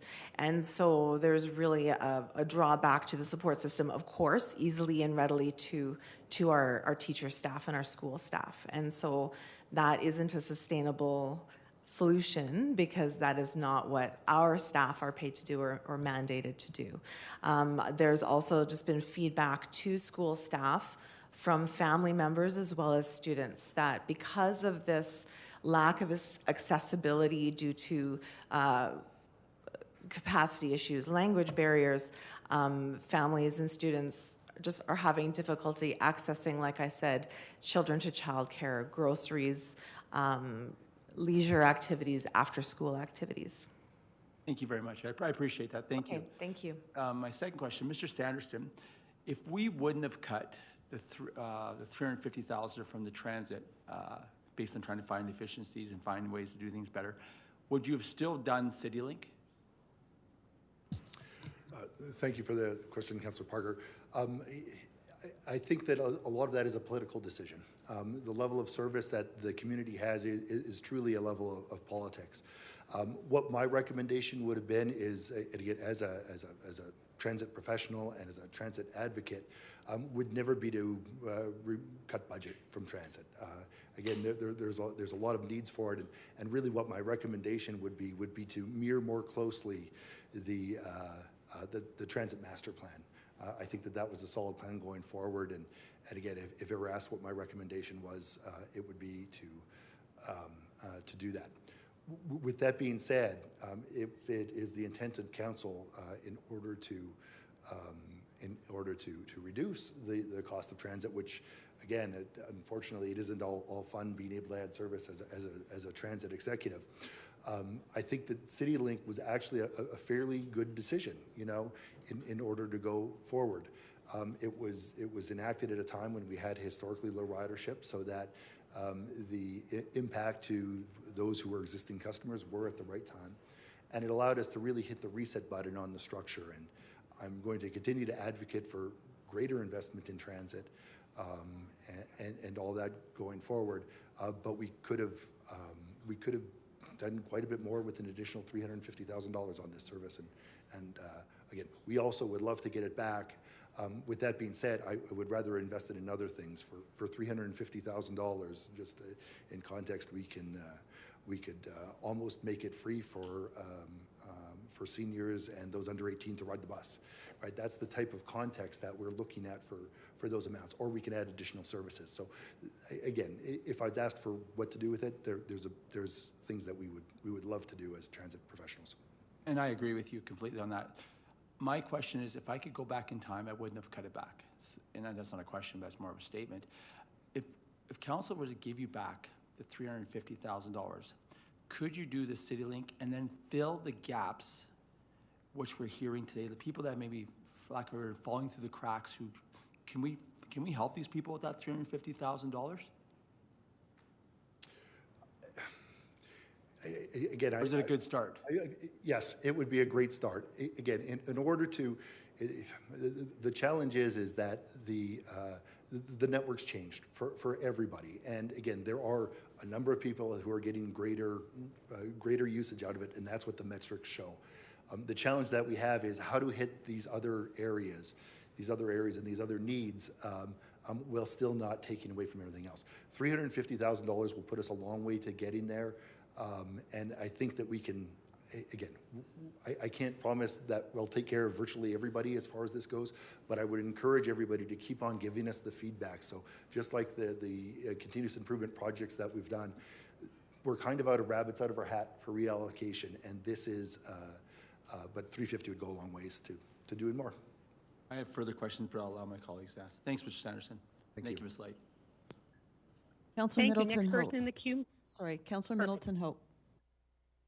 Thank you, Madam Clerk. Ms. Slight, I wonder if you could answer a question for me. So this is for, as much as anything else, this is an ongoing fact-finding mission for me. So I'm trying to understand this very complex issue from a number of different perspectives. And thank you for your presentation today. I wonder if you can help me understand. You talked in terms of several of the students, particularly at Victoria Park School, have a number of different challenges in terms of accessing public transportation. Is that a fair characterization? Yes, the students at Vic Park do, as well as a significant number of students at Winston Churchill. I believe it's Victoria Park is where Mr. Sanderson and his team went to deliver education on the transportation system. Okay. Are you in favor of returning the system to the old system? Or are you asking for additional concessions of this system that might improve it? I think there needs to be additional concessions. I don't know that clearly going back, I'm not the governor within the city, but going back, it wasn't an efficient system. So that's not a solution. I believe there needs to be exploration and a really robust and diverse feedback opportunity for our community. And I don't know that the feedback opportunities were inclusive. Not for lack of intent per se, but I think when you have language barriers, when you have other accessibility barriers, it's going to be very difficult to get the voices of those people who are impacted significantly. Right, that's a different engagement process than looking at bus routes and... That's right, yeah. Okay, thank you for that, I appreciate it. Thank you. Councillor Parker. Thank you very much. My question is to Mr. Sanderson or Mr. Fox, whoever can answer the question for me. So when we made the changes, when you brought the implementation of the cutbacks and doing things and all that, was it, just so I can explain it to the community, was it a matter of just administration making a decision, or did you have like a focus group of like operators, users, people at risk as part of that decision and recommendation? Thank you for that question, Councillor Parker. Multi-pronged approach in order to do it. Again, the base of the changes made were from the Transit Master Plan, which was done by Stantec, which had a very robust engagement, including, again, a number of different constituencies, a number of different stakeholders in the community, including the school division, including elected officials. Virtually everybody had their say as far as that goes. Internal staff, external staff. That was the basis for it. But even on top of that, once given the direction by council, we did an additional engagement process that we received approximately 450 comments for, which included us actually reaching out to different stakeholder groups, Lethbridge Family Services. We reached out to the schools. We had a number of employee engagement sessions going forward.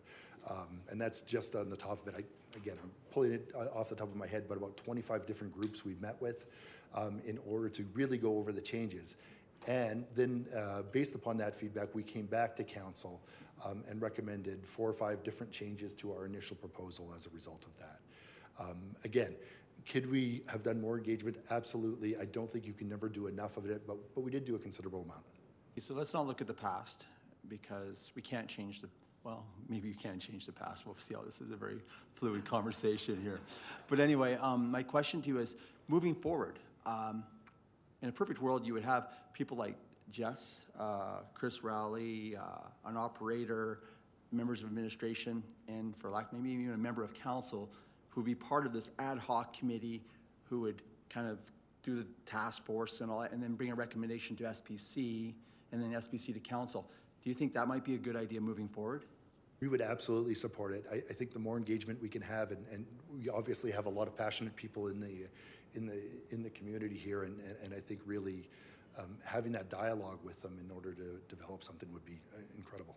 Thank you. And to the clerk, and I don't think you were at the meeting, did we have or maybe, Madam Chairman, you can remind me, do we have a resolution passed that we strike up a committee to address these issues? I can't recall. I'd have to probably look at the minutes here, but did we pass a resolution? Transit has had committees in the past that they have used. I have not included council, but there have been committees in the past that have been formed through Transit that have asked similar questions over the years. But I thought I brought a resolution at the one meeting, and I think it was passed. There was a resolution passed that we do strike up a committee. Am I correct on that? Councillor Parker, you are correct. That did get referred to Governance SPC, and I believe they put it on hold. Okay, so we do. So just so the community knows, we do have a resolution that has been passed by this committee. I do believe it was unanimous that we do strike up a committee in regards to moving forward when we do changes or do stuff like that, that it's a holistic, not administratively driven, but administration is very important, but it's users as part. So I'm glad that we have that on the record. Thank you, Mr. Sanderson. Anyone else in the queue for questions? No, Chair Croson, there's no one else in the queue. Okay, so we will then look to our draft motion. And the draft motion before us is, be it resolved that the Civic Works Standing Policy Committee recommend that Council, 1, receive the attached report and presentation for information, and 2, that the Citylink network redesign become permanent with quarterly adjustments being made to reflect feedback, changing travel patterns, and metric indicators. Now, I'm going to assume, Councillor Parker, you may have a comment to make about the resolution? Question, maybe a question. If this resolution, thank you, Madam Chairman. If this resolution was defeated, what would occur? We have had them before in the past defeated, where they went to council defeated, and they just tossed it back to us, said, go figure it out and talk about it more. Because I recall. So that may be what council chooses to do. So I recall last meeting, the vote was 2 for and 2 against on both resolutions, my resolution as well as yours, and it kind of just died at that state, for lack of a better. So would the same occur then if this was defeated? Mr. Fox is nodding yes, that would occur. So then does this Citylink stay as it is then? Through the chair, unless we get different direction, then correct, we would maintain what we are currently doing in a holding pattern until we receive direction from council. So could this resolution be amended? If we amended, here's my recommendation. I would like to make a recommendation that we amend the resolution to we allocate $350,000 to transit to work with the committee to fill the gaps which were presented or are presented on an ongoing basis. That's something that's on the fly here. And who has this resolution anyway? Is there any, who has this resolution? We haven't, no one has a resolution assigned to them yet. Okay.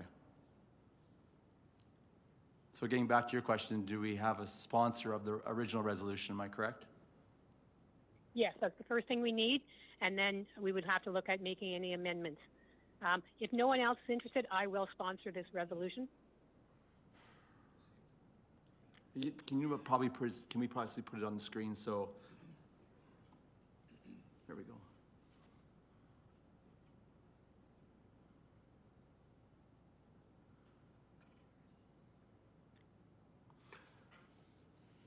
So yes, I will go as the sponsor if no one else is interested, but I also see Councillor Carlson's hand is up. I don't think Councillor Parker is quite finished yet. Councillor Carlson, I see your hand and I will make sure you... No, let Councillor Carlson go, please. Oh, okay, go ahead. Well, thank you, Madam Chair. Thank you to the committee for allowing us to attend. I just had a question on the resolution, part 2, that the Citylink network redesign becomes permanent. And I'm just curious on that. A lot of the feedback that I've been getting and much that I heard today was people just are confused how to use the system. They're confused about bus stops, where their bus goes, etc. And one of the things that I've been sort of harping on, because it happened to us as well once, was just lack of knowledge. If this resolution goes forward and is confirmed by council, does that mean that then we can spend the dollars, or transit will be spending the dollars, to put the proper bus stops in place, the proper signage, the proper maps, et cetera, and that will probably help end some of the confusion? I'll let Mr. Sanderson give a more complete answer, but I've asked him this question in the past, and pretty much yes, because this right now, we're up in the air, and until council actually officially makes a decision, some of that stuff won't go ahead. And Mr. Sanderson can confirm if that is true. Thank you, Madam Chair. I appreciate that. Through the chair, it's Director Fox here, and then I'll let Mr. Sanderson fill in. But you are correct, Councillor Cosin, that once made permanent, we would change the stops and reallocate resources to make it a permanent fixture. And then we would also be creating materials to get the education out there on the routes and those types of materials. And I'm not sure if Tim has anything to add to this. The only thing, through you, Your Worship, the only thing I would add is that Council has already appropriated funding through the CIP for that. And we've really just been in a holding pattern in order to do it. And we see real-time information and better facilities at our city hubs as the #1 priority. And that is, Joel is just chomping at the bit in order to get at it. Thank you. So just so that may help alleviate some of the concerns about barriers, if folks have language barriers, et cetera, and knowing that the system has been in flux over the last year. Once it's permanent, we can actually do a better job of communication and training for folks, as well as those things where there's a permanent bus stop 2 stops earlier, but we're using a temporary one now. Those can all be addressed. So that's what I'm hearing. Correct. Thank you. Thank you, Madam Chair. All right, Councillor Parker, we'll go back to you because you were looking at presenting an amendment. Well, yeah, if I have a question, is it okay if I ask a question? Sure. My question to someone in the audience, is that okay? Yes, if the person in the Jess, audience is okay with Jess. it, certainly I am. I'm going to ask you the question, Jess. Jess, you represent a lot of people in the community. You've spoken to a lot of people over the last few months since we made the changes, and you actually led the rally, you and Chris, back in October. Are some of the answers and some of the things that you're seeing here, does it encourage you that we're going in the right direction? If the $350,000 was added back into the budget? If the $350,000 is added back to the budget and demand zones need to be changed. Demand zones are a big thing. They're not very accessible. And when I talked about that committee earlier, I'm not going to put you on the spot, but do you think that's something that you could probably participate in being part of a member? You've done a lot of research and a lot of work, and it seems like you care, just like most people in this room, if not everyone in this room. Would you be a type person that would probably want to sit on a committee like that to, when we make quarterly adjustments, that you'd want your voice heard? Yes, I'd definitely be interested in that. Thank you very much.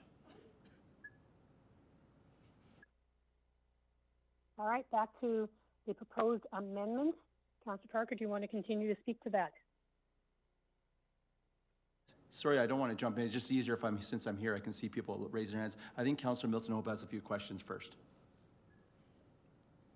I do. Okay, just from a process point of view then, so the amendment is still hanging there. It hasn't been voted on, hasn't been actually brought forward. So just to keep that in mind. Councillor Middleton Hope, go ahead. Yeah, the question is in regards to the language permanent. So this question would be to Mr. Sanderson then. Mr. Sanderson, does that preclude any kind of additional community consultation with individuals and or groups, as we envisioned in Councillor Parker's suggestion that we establish a working group that can have a look at some of the issues and try and come up with some solutions. So does the term permanent impact that in any way? When we used the word permanent, it was more to denote that it was the end of the pilot project, rather than that it was permanent, it was never going to change. And I think that's why we added the quarterly service improvements, continuous. Our intention is always to have a continuous improvement process in order to fix it, but that at least that level of permanence would allow us to make the investment of the capital dollars for some much needed passenger amenities. Okay, my second question would be in regards to the funding. Although it's not contained in the motion, where we've talked about the $350,000-ish dollars, how do we know that that's the right amount? Just simply because council sought to remove it? Are we looking for potentially, may it cost more money, may it cost less money? I mean, I haven't heard anything that suggests that it is the right amount. I think at this point in time, we feel that the Citylink network actually is performing very, very well. Any additional service that we have, there are definite places where we can add it, but we're not at this point in time where our ridership is. We're not at the point where we need to throw a sledgehammer at it with more funding. We need to see how this works, how travel patterns adapt, and moving forward, we're going to come back with a bigger ask, right? As we come out of COVID, as these travel plans, as everybody's travel starts to normalize. So is $350,000 the right amount? I don't know the answer to that question, but I do know that we've still got a lot of needs out there, and $350,000 will go a long way in order to do it. Anything greater than that, and I think we would be we would run out of capital resources in order to at this point in time. But I really want to reserve the fact that next year, the year after that, we're probably going to come back to you with a bigger ask. You certainly are welcome to come to council and pitch the amounts that you're looking for. I certainly can't guarantee that I'll be supporting it, but thank you very much anyway. Okay. Thank you. Thank you very much. Are there any other questions from any members of SPC, since we're jumping back and forth between questions and the motion before us? There are no questions in the queue. Perfect. Then we will continue back onto the motion, and I will return to you, Councillor Parker. You were considering an amendment. Are you moving forward with that? Yeah, I'm just waiting for the city clerk. She just slipped out of the room here, so she's coming right back. So I'm just gonna speak very slow. There we go. So she ran to the printer, is what you're saying? Here we go. So my amendment is this, and I have it in writing, Madam Chair. Amendment, be it resolved that we, SPC, recommend $350,000 to transit to work with the committee. And the committee, this is the committee that was struck by the last meeting, that we have the minutes of it, the SPC committee, a committee that we recommended from SPC to fill any gaps and review and present to the Civic Works SPC on a quarterly basis. Maybe the quarterly basis, maybe semi-annual, would that be more realistic? Because it's hard to really see. You could go quarterly, you can go as needed, you can go whichever sort of suits where you think you're heading with it. Okay. So, is it semi-annually if it's twice a year? Am I correct on that? Yeah, I prefer semi-annually. Okay. So that's my amendment. Okay, since it's in writing and. Yeah, it's in writing, so I don't need a seconder. Yeah. So I'll speak to it if possible. Yes, of course. Thank you. Originally, I wasn't going to support the first resolution because I believe that a lot of the concerns that we've heard are because of a cutback that council made in the, I think it was in 2000, all these years, last COVID years, you kind of forget about it, but well over a year ago, and there was a consequence. And we heard that loud and clear, or not only after we made the cuts, but leading up to the election. And even post-election, it's still one of the number one issues that we hear in the community. And as we know, transit is just not a service, it's an essential service, just like fire and ambulance, police. It's a social service as well in our community. And the people that have spoken to us today, a lot of these people don't have the means to always just get a vehicle and all that. And so we have to be respectful to their needs as well. And I think, as most people know, transit is very, very highly subsidized through the local tax dollar. And as a taxpayer, I'm very proud to be paying that, because a job of a community is to take care of everyone in a community, as some people have stated in their presentation already. So I think this is a very good start. This isn't a complete solution, but I think by adding this $350,000 and having this committee make two reports to SPC on the progress and also where the gaps are, I think is a really, really good start. And I think it's important that the operators, and I'm glad that the operators will be part of that, because they are the folks on the ground floor, and they hear and they see the issues facing our users as well. This will also address some of the concerns that our drivers have as well in their driving patterns. So I would ask for this committee's support, and I'd further to listen to any debate at this time. Thank you, Madam Chair. Thank you. We move now then to any questions any members of SPC or our council colleagues have around the resolution, or the amendment to the resolution, sorry. Any questions? We have Councillor Carlson, then Councillor Middleton Hope. Okay, Councillor Carlson. Thank you, Madam Chair. Just two questions. I think the amendment, I think it's minor, but it should read semi-annual.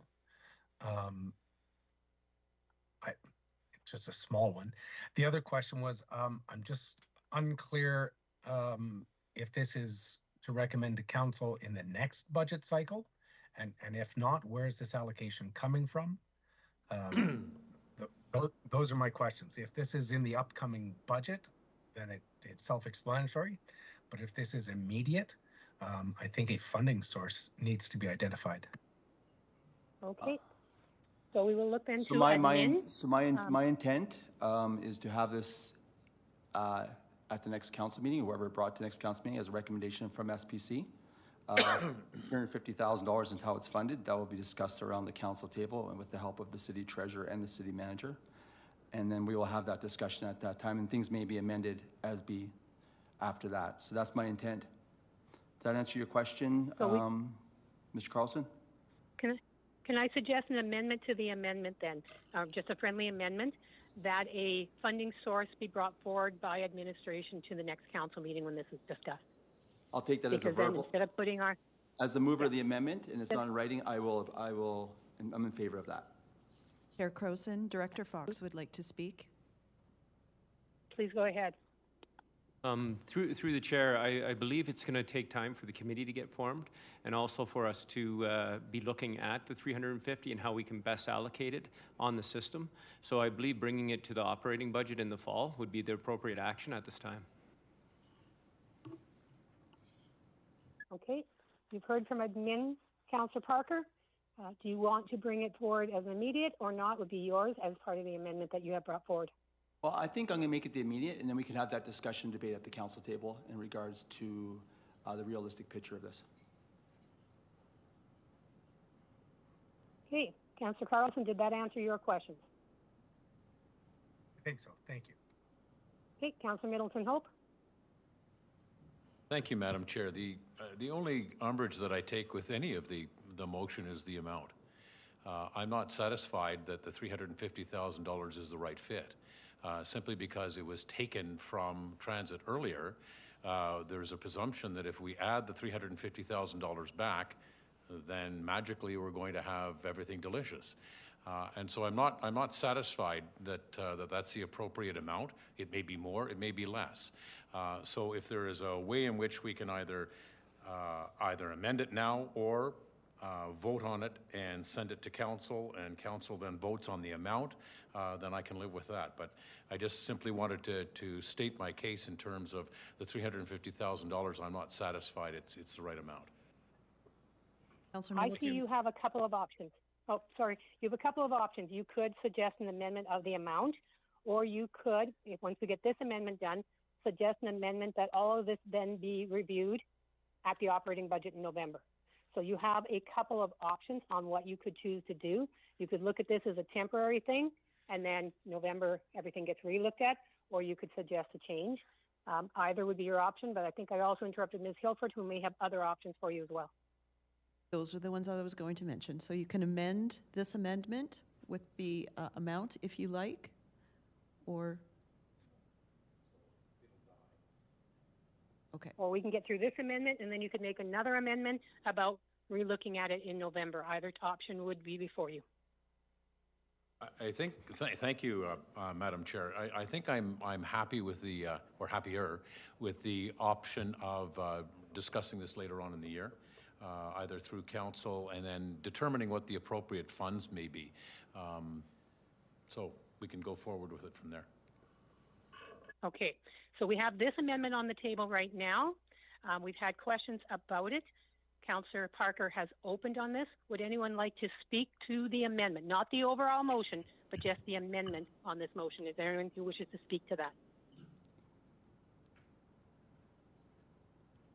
Okay. If not, Councillor Parker, if you would like to close, and we'll call the question on the amendment. Thank you.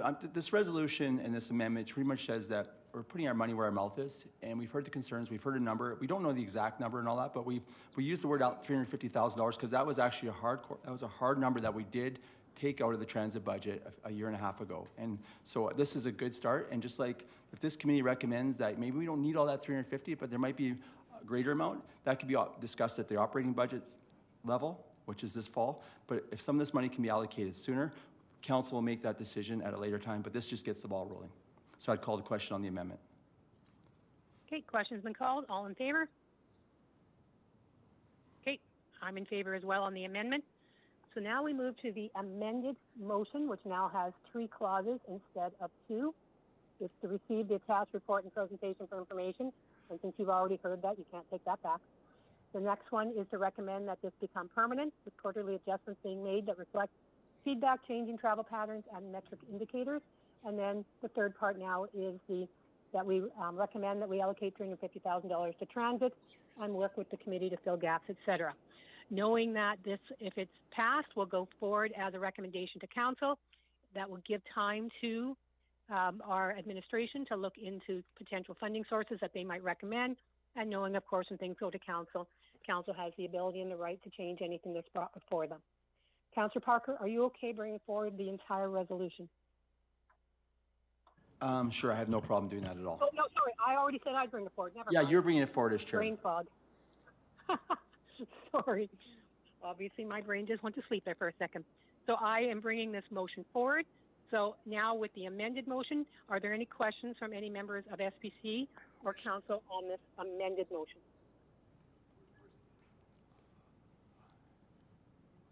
I have debate. Okay. If there are no questions, we will go into debate.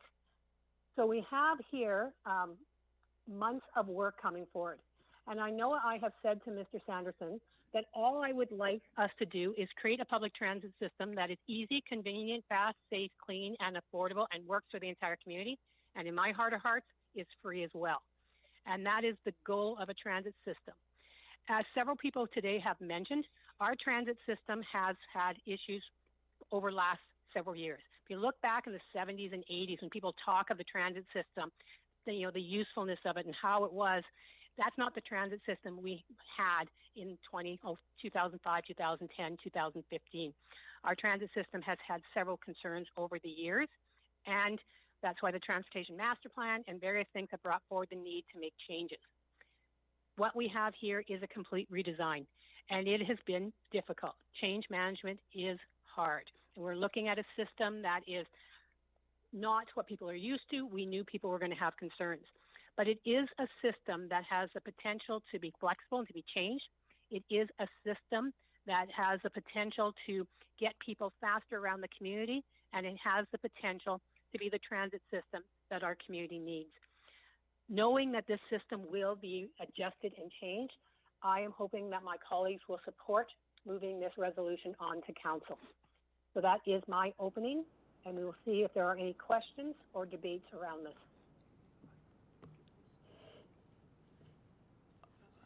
Councillor Parker has debate. Anybody have questions? Councillor Parker. Thank you very much, and thank you for bringing this forward. And I'm proud. I'm glad I'm supporting this because of the amendments. If the amendments wouldn't have been there, I wouldn't support it. I don't think anyone around this table uses transit a lot. Let's be honest here. A lot of us have vehicles. A lot of us have to get places really quick. So I think it's important that we put a lot of credence into not only the administrators of transit, but more importantly also the users. And I think that committee, as well as the operators, they're the ones that are really I'm be an expert listening to the experts, and each and every one of those people are experts. One's an expert user, one's an expert operator, and one is an expert administrator of it. And I think if we can get all those people around the table and coming forward and bringing recommendations that are realistic, then it's up to us as council, as representatives of the community, to make those final decisions. So I feel confident in this. Transit will never be perfect. It will never be perfect. You could give transit free to everyone in the city, but it still won't be perfect because people want to get to point A and point B in 2 minutes or less because we just live in that kind of society. But if we can constantly improve our transit, that's the ongoing goal. And I think by doing this, it's a step in making it progressive and making it more effective and constantly getting it better and better each and every day. So I will be supporting this. Thank you. Thank you. Anyone else wish to debate? If not, I will call the question. All in favor? That looks unanimous. So this is our recommendation going forward to council. Thank you to everyone from the public who has emailed and reached out to us, called us, contacted us over the past 6 months or so. Thank you as well to everyone in transit, yes, to the operators and administration, and thank you to my colleagues. This has been months in the conversation, and we look forward to the next conversation at council level. So that will wrap up 4.1 and move us now to 4.2, which is changes to our outline plan. And I believe Ms. Gearing will be speaking to this. And Can we just take a 3-minute biological break if possible? We can, sorry. I forget that I'm sitting here at home and you guys are sitting in there. So we will take a 3-minute break, which by council terms means we're taking a 5-minute break. So I will see everybody back about 3:40.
Chair Croson, we're ready for you.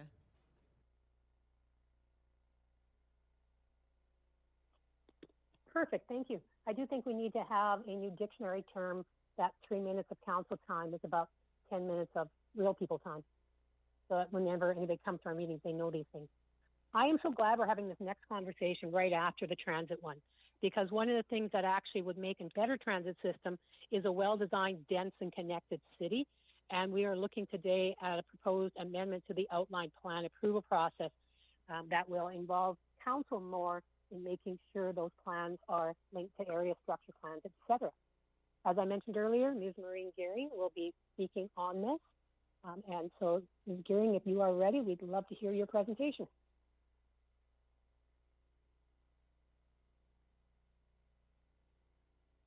Thank you, Councillor Croson, and members of the Civic Works Committee and council members that are online. We're here today to discuss an update to the outline plan approval and amendment process. This is the outline for the presentation. Just a little bit of background information, especially for new council members. So we always talk about the planning hierarchy, and I'd like to highlight where outline plans fit within that planning hierarchy. Sometimes it can be a bit difficult to envision how everything fits together. So I'd like to use the visual of measuring spoons or measuring cups. So the largest measuring spoon or measuring cup is the South Saskatchewan Regional Plan, which covers everything in Alberta south of Calgary. Then we have our own city plan, the Municipal Development Plan. We have large area structure plans that are for farmland, which we call Greenfield. And then we have our outline plans. So I used an analogy in a previous public hearing about area structure plans being a little bit like the picture of a jigsaw puzzle, and then the outline plans being those pieces that actually fill out what the area structure plan looks like. The smallest measuring cups or measuring spoons actually go down to a very fine detail in terms of our development permits and building permits. So I'd just like to make sort of one highlight here, and that the Municipal Development Plan, area structure plans are policy documents. They are approved by City Council. There's a public hearing for them. Outline plans, however, are different. They are non-statutory, and they are much more technical documents. Next slide, please. So in additional background information, currently Municipal Planning Commission does approve new outline plans and amendments. However, with the September 7th Council resolution to dissolve Municipal Planning Commission, we needed to develop a new process. Slide. So the process that was undertaken was very collaborative with BUILD. One of the reasons for that is that the land developers do the outline plans. They draft them. It's all their investment. The city has no role in actually developing the outline plans other than to evaluate them and to make sure that they comply with city standards. So that's why we involve BUILD very carefully in terms of devising a new process. We had 6 options that we developed. Those are all included in both a table format and a document format as attachments to this presentation. So option F is the preferred option for a couple of reasons. So the land use concept being approved by council resolution, the public is, in our experience, what we found, the public is most interested in land use. So they want to know where things are going to be located in relation to their current residents or the existing areas. The land use concept also, it's very important that it comply with the respective area structure plan, which is under council's preview to approve. So this actually joins together council's approval of the ASP, council's approval of the land use concept for that neighborhood, and then as well the subsequent rezoning. So all those have a nice tie together now. The technical components of an outline plan, we believe should be separated out just so the professional expertise of staff can evaluate all that information. Slide, please. Option F allows for public input and community engagement as well, just like it would occurs with the existing process with Municipal Planning Commission. So it's really nice that we are streamlining sort of the different components of it, still making sure that the public is aware of what's happening and they have input at the SPC.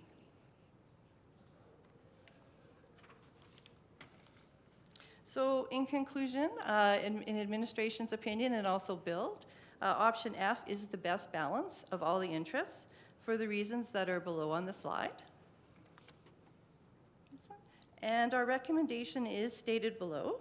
There's one remaining step on the bottom. There'll be a couple of additional changes to the Subdivision and Development Authority and MPC bylaw being completed afterwards.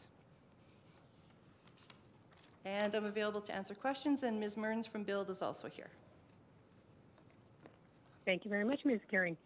Ms. Mearns, I know we had communication from you. There was a letter in our package. Do you wish that to stand, or would you wish to speak to SPC?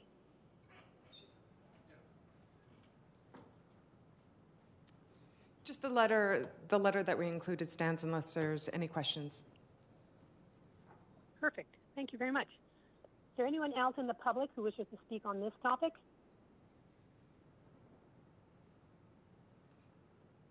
Nobody? Yeah, I don't know why people don't love planning as much as we do. Everybody should love planning, but understandable. So we will move to questions then from SPC and our council colleagues. Are there any questions from members of SPC or council? There's none in the queue. All right. So this one seems to be going a little quicker. We have before us the resolution. We have option F as the recommended version to go back to council. What you see in there is that council will take over what MPC is currently doing and approve the land use concept portion of outline plans. As mentioned, the technical portions would be reviewed and approved by city administration. Things would have to line up with the area structure plan, and there are a couple of bylaws. Change it to Subdivision and Development Authority, and then we would be looking to rescind the Municipal Planning Commission bylaw. So that is the motion before us. Does any member of the SDC wish to bring this motion forward? Councillor Palladino has put his hand up. Okay, Councillor Palladino, we will start then with you. If you'd like to speak to this, and then we'll see if there are questions or debate from colleagues.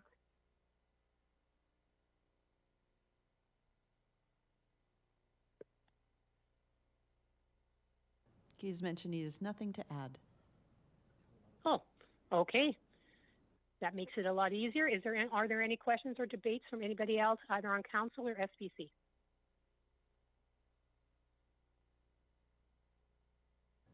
No one in the queue.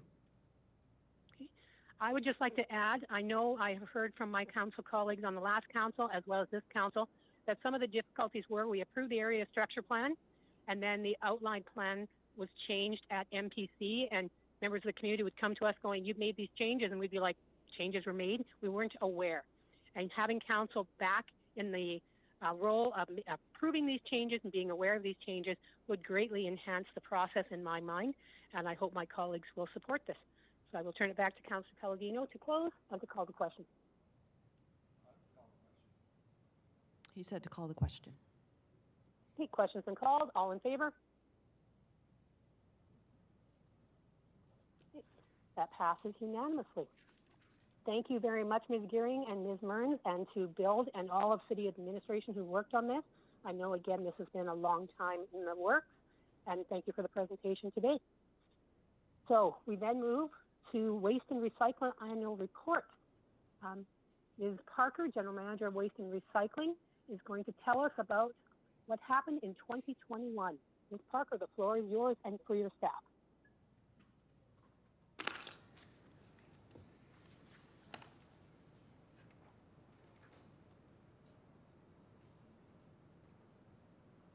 Hi, my name is Mandy Parker, General Manager of the Waste and Recycling Utility. We're excited to present the Waste and Recycling Utility 2021 Annual Report. It's the first one of its kind, and we've taken all the information from our entire department and showcased it in one report. This report will also be made available online at lethbridge.ca. 2021 was year 2 of COVID, and it was a challenge, but we continued to deliver thanks to the operations staff and the Waste and Recycling Center's team. I'm going to pass this over to Allison Ratz, our Waste and Recycling Technologist, to highlight 2021 for you.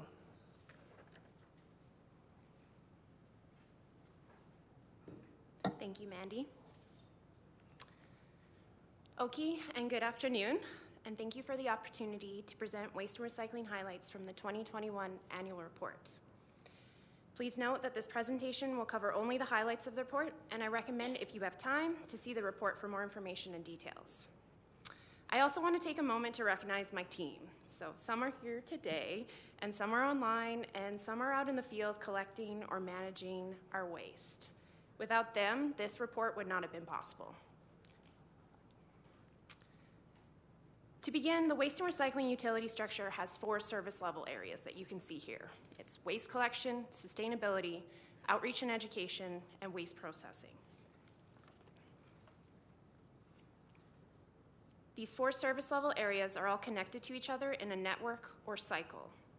At the center of the cycle, there are supporting services, which include systems and performance measurement, financial planning, and data-driven decision-making. This roadmap shows where we started in 2015 to where we're planning to go in 2030.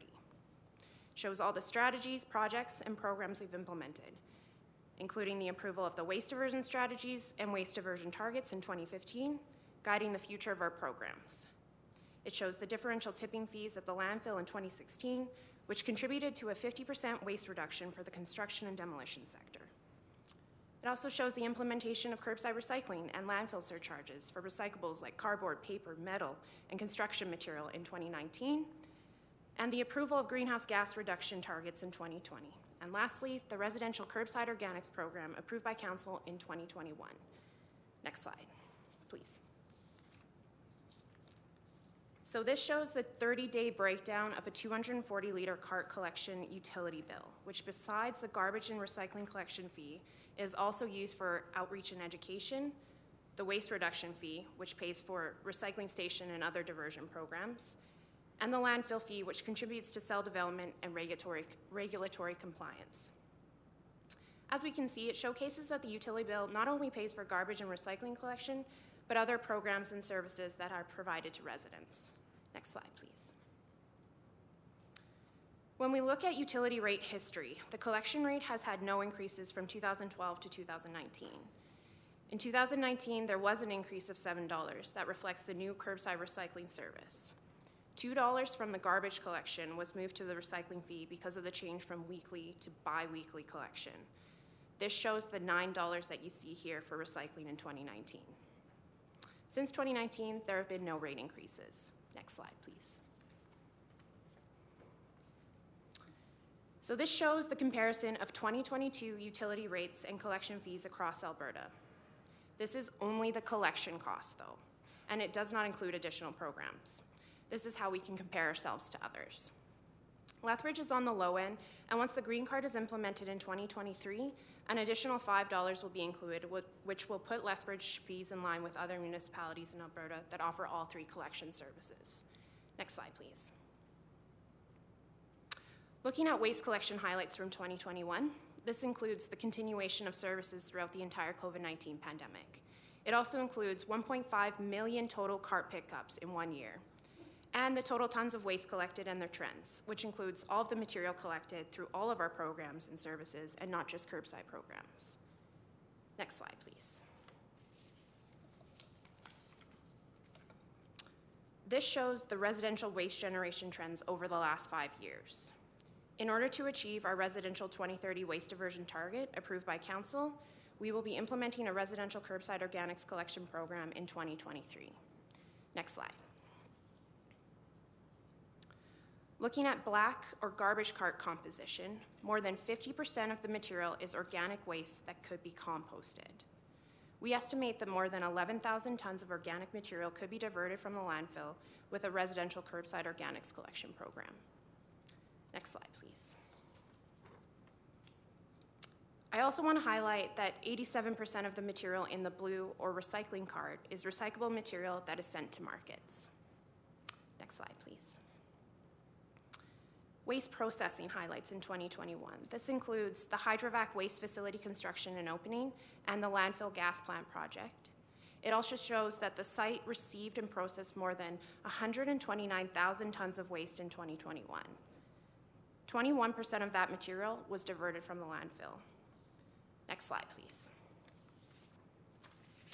The other 79% of waste is processed as garbage. And I want to paint a picture of what 102,000 tons of garbage going to the landfill looks like. So when we convert this amount to passenger vehicles, it is equivalent to more than 77,000 vehicles being landfilled each year, which is approximately 300 vehicles being landfilled each day. Also to note, with the implementation of commercial and residential organic collection programs, we would be able to divert approximately 20,000 tons of waste, or more than 15,000 cars annually. Next slide, please. So with the Materials Recovery Facility, or MRF, I want to highlight that since opening in 2019, we've seen an increase of 45% of recyclables being received and processed. Next slide, please. Some more of the highlights found in the annual report with education and outreach. We've had more than 180,000 website visits, 121,000 Waste Wizard or material searches, 10,000 collection schedule reminders or signups, and engaged 612 people in 2021 through school tours, presentations, and engagements. For sustainability, this is only some of the highlights. So more is found in the annual report that was presented on March 3rd of this year. In 2021, though, highlights include greenhouse gas reductions and the approval of the Energy Conservation Master Plan. The business diversion annual report was also presented on March 3rd, but I want to highlight that the ICI and C&D targets for 2021 were successfully achieved, and we continue to see diversion from both sectors of waste from the landfill. This shows the list of waste and recycling's priorities for 2022, including organics diversion, wind mitigation, the continuation of ICI waste diversion strategy, including mandatory recycling and organics in 2023, implementing the Energy Conservation Master Plan, and landfill gas capture, which will help us reduce our greenhouse gas emissions at the landfill. Next slide, please.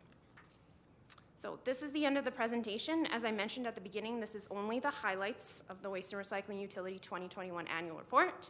For more information and details, please see the report, and I'm happy to answer any questions. Thank you. Thank you very much. You should always be hesitant when you say you're happy to answer questions, because you don't know what we're going to ask. Please do. We could ask some doozies. Are there any members of the SPC who have questions at this time? Councillor Middleton Hope, then Councillor Parker in the queue. Okay, Councillor Middleton Hope, please go ahead. Thank you for that riveting presentation. Perhaps unlike some of my council members, I really do find this stuff interesting. However, I have a question in regards to the Green Organics program that is proposed for 2023. If I wanted to reduce my bin size for my blue bin and my black bin, first of all, could I do it? Second of all, would it cost me any money to do that so that I could fit 3 bins now in my garage? I believe the answer is yes, but I'm also going to defer it to Joel in case he has anything to add to it. So yeah, you would be able to divert from like the 5 cart, like those big 360 liters, what we call them, to a 3 bag. It's a little bit smaller, 240 liter. Yes, so the answer is yes, like Alison mentioned before. The plan is with the introduction of the green card, we're gonna go and offer residents after the implementation a time frame where they can come back and decide, do they want to downsize their black card? So when they downsize the black card, the savings will be approximately $2 per month that they can save by going to the 240. And at that time, when we open the window, they can communicate. We will get the list of all the residents, and the fee to exchange the card size will be waived. So we're not going to charge residents for that exchange program. They can just, we're going to get the list and give them the smaller one at no cost. Right. So can you confirm currently it's $100 to change out your cards? That's correct. Currently, the change of the card is $100, and that's basically including the cost of the card. Card itself is over $75 to $80, depending on the market conditions, plus all the administration work to change the database and to have the staff to bring the card to residents. And because this is proposed, again, I use that term loosely, that we're going to reduce a substantial amount of our organics, but it'll also impact our recycling. So will we be able to reduce the size of our blue cards? Yes, the blue cars, the size, the cost for the blue car is the same for the 240 or the 360 because we want to encourage participation. But absolutely, this will be an exchange program for both the black card and the blue card. With the green card, what is proposed at this time is only a 240 liters card. So it's the smaller version for the green card. One last question, which I really don't expect an answer for, but I would like you to think about is, where are these carts going to be picked up? You know that that's an ongoing challenge, so now we not only have 2 carts being brought to the front of properties, we now have 3 carts being brought to the front of properties. Yes, that's again a really good question. We're going to come back with the proposal of the implementation.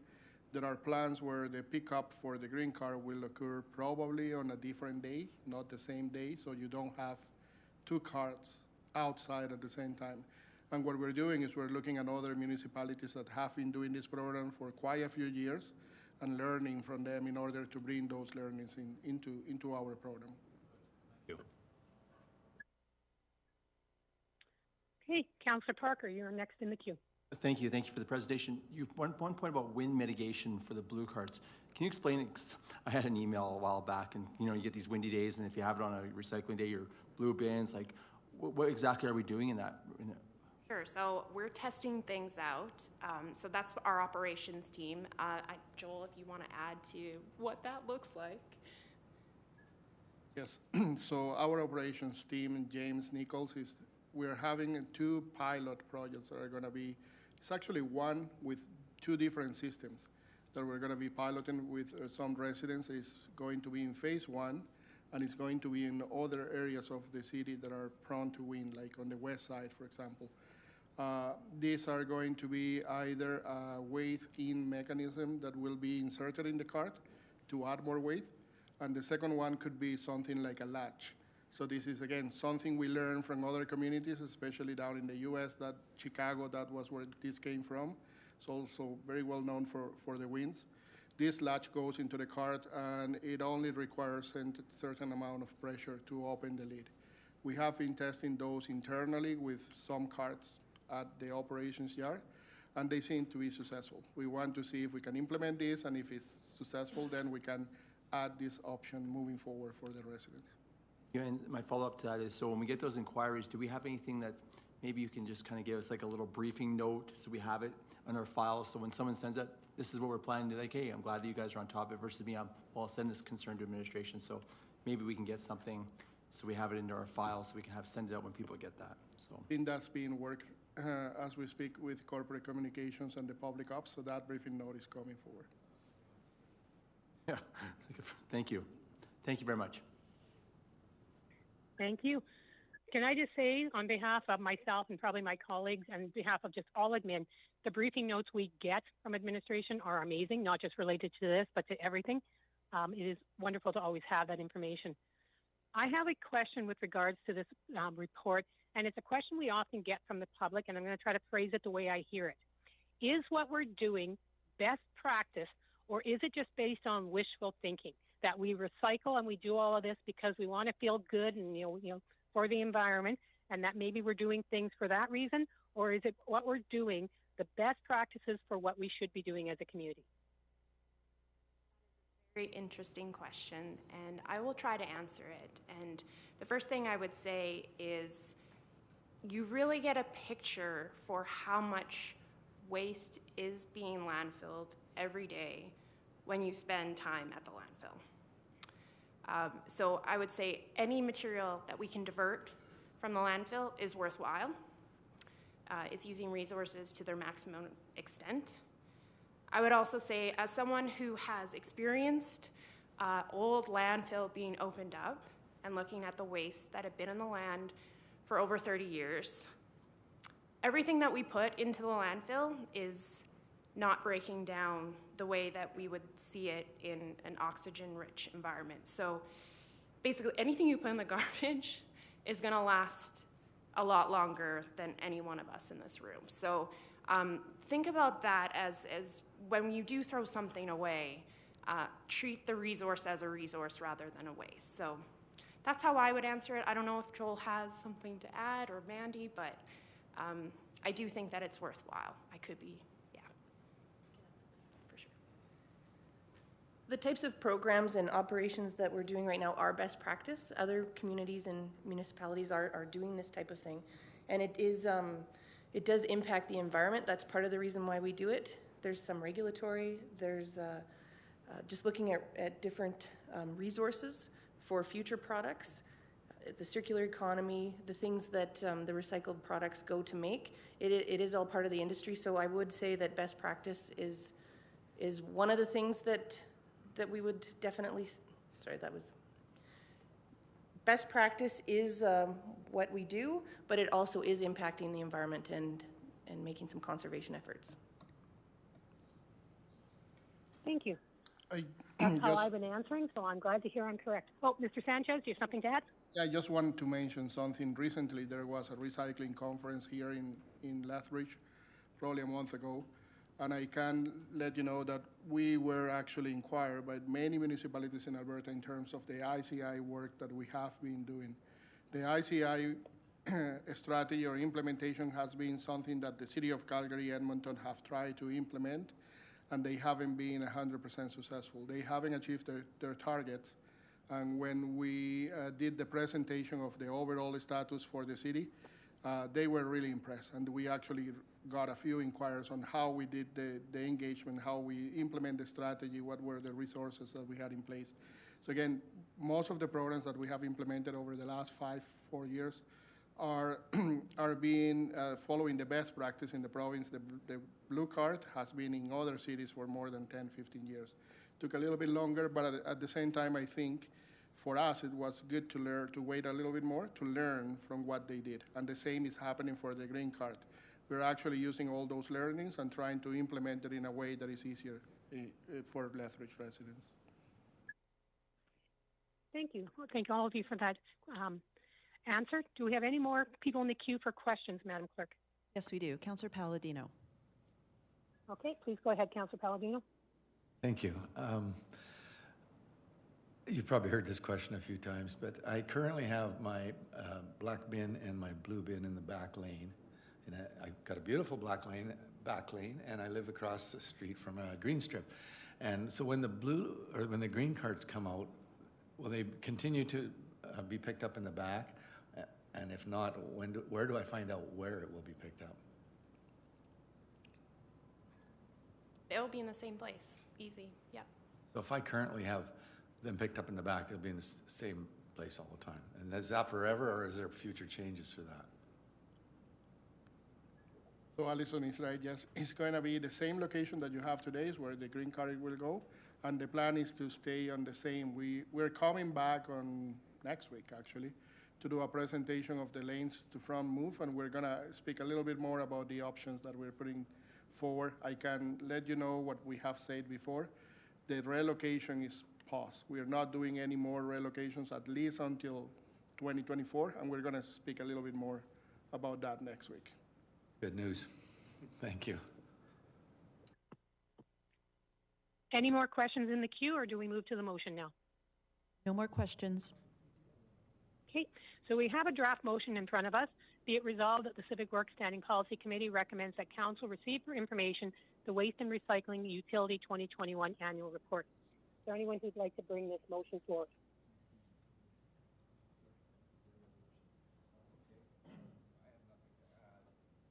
I see no one jumping up for it, so sorry, go ahead. I'll call the question. Okay. Is there any debate on it, or do we go right to the question? Anyone have debate? No debate. It is just for information, so I'm assuming there's not much debate.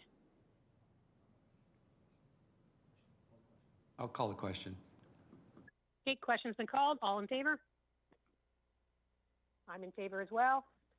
I don't see Councilor Middleton Hope, but I assume that was unanimous. All right, thank you all very much for that presentation. Looking at the time, we are going to jump into the last presentation on our slate, which is Mr. Ali, Transportation Engineering Manager, on a proposed new streets bylaw. So Mr. Ali, get to talk about streets to us. Good afternoon, and thank you for the opportunity to present the new Streets Bylaw 6285. This is the result of a very, very comprehensive review for over 4 years by a team of, interdepartmental team. To begin with, I would introduce the team here. They are all online with me today. Andy Malcolm, Urban Revitalization Manager. He is an important resource for downtown businesses. Beverly Ann Parker, she is the right-of-way coordinator, deals with a lot of utility companies, those who work within the road right-of-way. Dave Henley, Senior Bylaw Officer, he's kind of our bylaw guru here in the city of Lethbridge. Frederick Torrento, he's our parking and traffic technicians, deals with wayfinding signs. Philip Berg, parking coordinator, he also deals with selling on streets, vending, patios, parklets, etc. with Andrew Malcolm. Michael Rohovi, he's traffic technologist, he deals with a lot of signs. Special thanks go to Sherry Shigehiro, our solicitor, who I'm proud to say has drafted something really we can call as a modern bylaw. We have lots of bylaw in the city, and they have been here for such a long period of time. But I'm proud to say that after 4 years of hard work on this, we have a really good, bylaw which is easy to read and deals with things that needed to be dealt with in this bylaw. I call these names in order of the first name. So last not the least, Val Felger. She's also a right-of-way coordinator, deals with a lot of utility companies, along with Beverly Ann Parker. Just for a little bit background, a transportation business unit where I belong to is responsible for 3 bylaws, preparation and update of them. One is traffic bylaw, which we updated in 2014, and it's been updated as needed. Then we have streets bylaw. This deals with non-traffic use of streets. So two bylaws for streets. One which deals with traffic and parking. The other one which is dealing with non-traffic use. For example, selling, vending, hoarding, and those kind of things. And finally, we have a cycling bylaw that is also under work in progress now. We are hoping to bring it to the council in this year. So I'll try to be as brief as possible. So as I said, this bylaw in current states includes content relating to undesirable public behavior, as they call it. This content is now taken out of the streets bylaw and included in a new public spaces bylaw 6280 that will be presented to Community Safety SPC on April 14. So these two will be kind of together when they go to City Council. The updates to this bylaw are made using best practices. Probably I should say next slide. Best practices from other Alberta municipalities. So we reviewed very comprehensively the bylaws from Calgary, Medicine Hat, Erie, and Red Deer. They are kind of closer to us, so we are in line with those bylaws. Permit guidelines, associated costs, and applications are living documents. So previously in this bylaw, we had even fees like 50 cents per square foot or something from 1994. And the fines also from 1994, they are no more relevant or a deterrent to somebody who violates these laws. So we decided to take out all those details, which are more operating details, into permits, guidelines, cost, applications, etc. And they're all living documents now. They are stored on our website and accessible to public. Next slide, please. So the current bylaw in its current form does not address business needs for sidewalk patios, vending, and installation of election and other signs. And we have actually allowed them by conditions, but the bylaw explicitly doesn't allow them. So the new bylaw is very clear on these areas. So they will support business while protecting the rights and safety of pedestrians. Next slide. So we did public engagement in a couple of forms. So first, when we started the process, we consulted several stakeholders directly by emails. And then recently, we did a public opinion survey, and then also invited all those stakeholders with various interests to participate in the survey. So as you see in this slide, a significant majority of the survey participants supported the new bylaw, including the new fine structure. So we had presented all the information which is actually provided to you today, similar information to public in public opinion survey, and we got the feedback at that moment. Last slide, please. So in summary, the significant changes to this bylaw include editing and organizing for readability and understanding. As I said, Shari did a fabulous job in creating a really good document here. So we deleted content relating to public behavior, and that is included in a separate public places bylaw, which is going to come in next week. This bylaw formally allows mobile vending, sidewalk vending, minor and major patios, parklet patio, and temporary encroachments with updated guidelines and costs. The council approved amendment to the actually traffic bylaw to allow us micromobility, the e-scooters and e-bikes, which is now we started already in Lethbridge as a pilot project. So that will continue, to be allowable under Section 16 of the new bylaw. Also, on February 9, 2021, the council approved OBR 6.2 that allowed developers to construct driveways. So that will also continue in this new bylaw in Section 10. So all these changes will be present in this new bylaw. And finally, we have new fine structure that is kind of a reasonable deterrence, as well as based on best practices from other municipalities which we reviewed. And finally, we have a recommendation here to approve the bylaw and rescind the previous bylaw. So I suppose what happens is we have the public safety SPC next, or community safety SPC next week. They will have the same recommendation to rescind the bylaw and then approve two bylaws, then 6285 and 6280. And me or members of my team are here to answer any questions you may have. Thank you. Thank you, Mr. Ali. I do know how long you have been working on this bylaw, and it is appreciated. Some of these bylaws, as you said, are old, and it does take a long time to change them and bring them updated. And it's also nice to see a fine structure where the fines are actually more than the permits, because in some cases, it was almost cheaper to break the law than to buy the permit. So it's nice to see how things have been changed. We will start with questions from members of SPC or members of council who have joined us. Are there any questions from any members of SPC? We have Councillor Middleton Hope in the queue. Just one question. Councillor Middleton Hope, please go ahead. Thank you, Madam Chair. Just one question. You made a comment in regards to driveways. Yeah. Could you explain that, please? So in the current bylaw, no one can construct driveways except City of Lethbridge. So people come with an application and we collect money, and then we have our own contractor to do the driveways. But with OBR 6.2 of February 2021, now we allow developers to do driveways in new areas, new subdivisions. Right, okay, got it. Thanks. Thank you. Okay, anyone else have any questions? No one in the queue. Okay. With your presentation, Mr. Ali, I just want to sort of wrap this all up because I know you've had a lot of input on this. So essentially, if we recommend this forward to first reading to council on April 26th, we are looking at a bylaw that not only is updated, but provides more uses for public, so businesses, members of the public, et cetera, has fees that are better aligned to modern reality, and has a system where this will create a more active community. We'll see people being able to do things on the, as you said, with patios, parklets, et cetera. Is that, in a nutshell, what the public will be seeing from this bylaw? Absolutely, agree. Okay.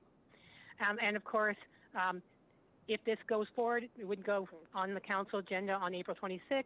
So any members of the public who haven't yet had a chance to weigh in could reach out to council before April 26th, before first reading, or if it gets passed at first reading, before second and third reading on May 10th, to also make comments on this bylaw. Is that correct? Yes. All right, so people still have a chance. Thank you very much. I think we will move now to the draft motion if there are no more questions from council. And thank you again for your team.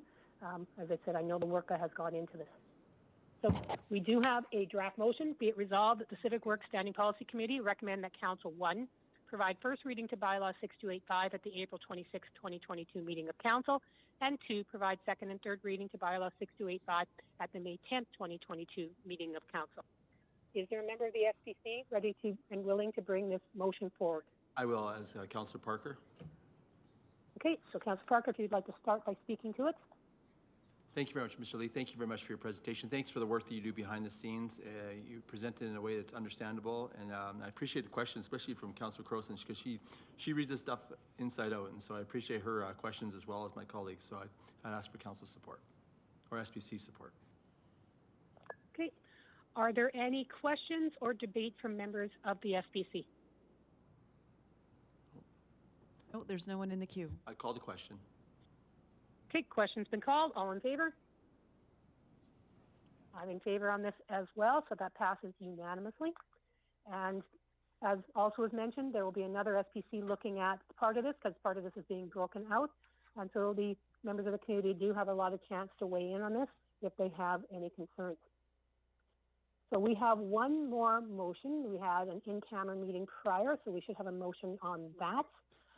So closed meeting, human resources matter.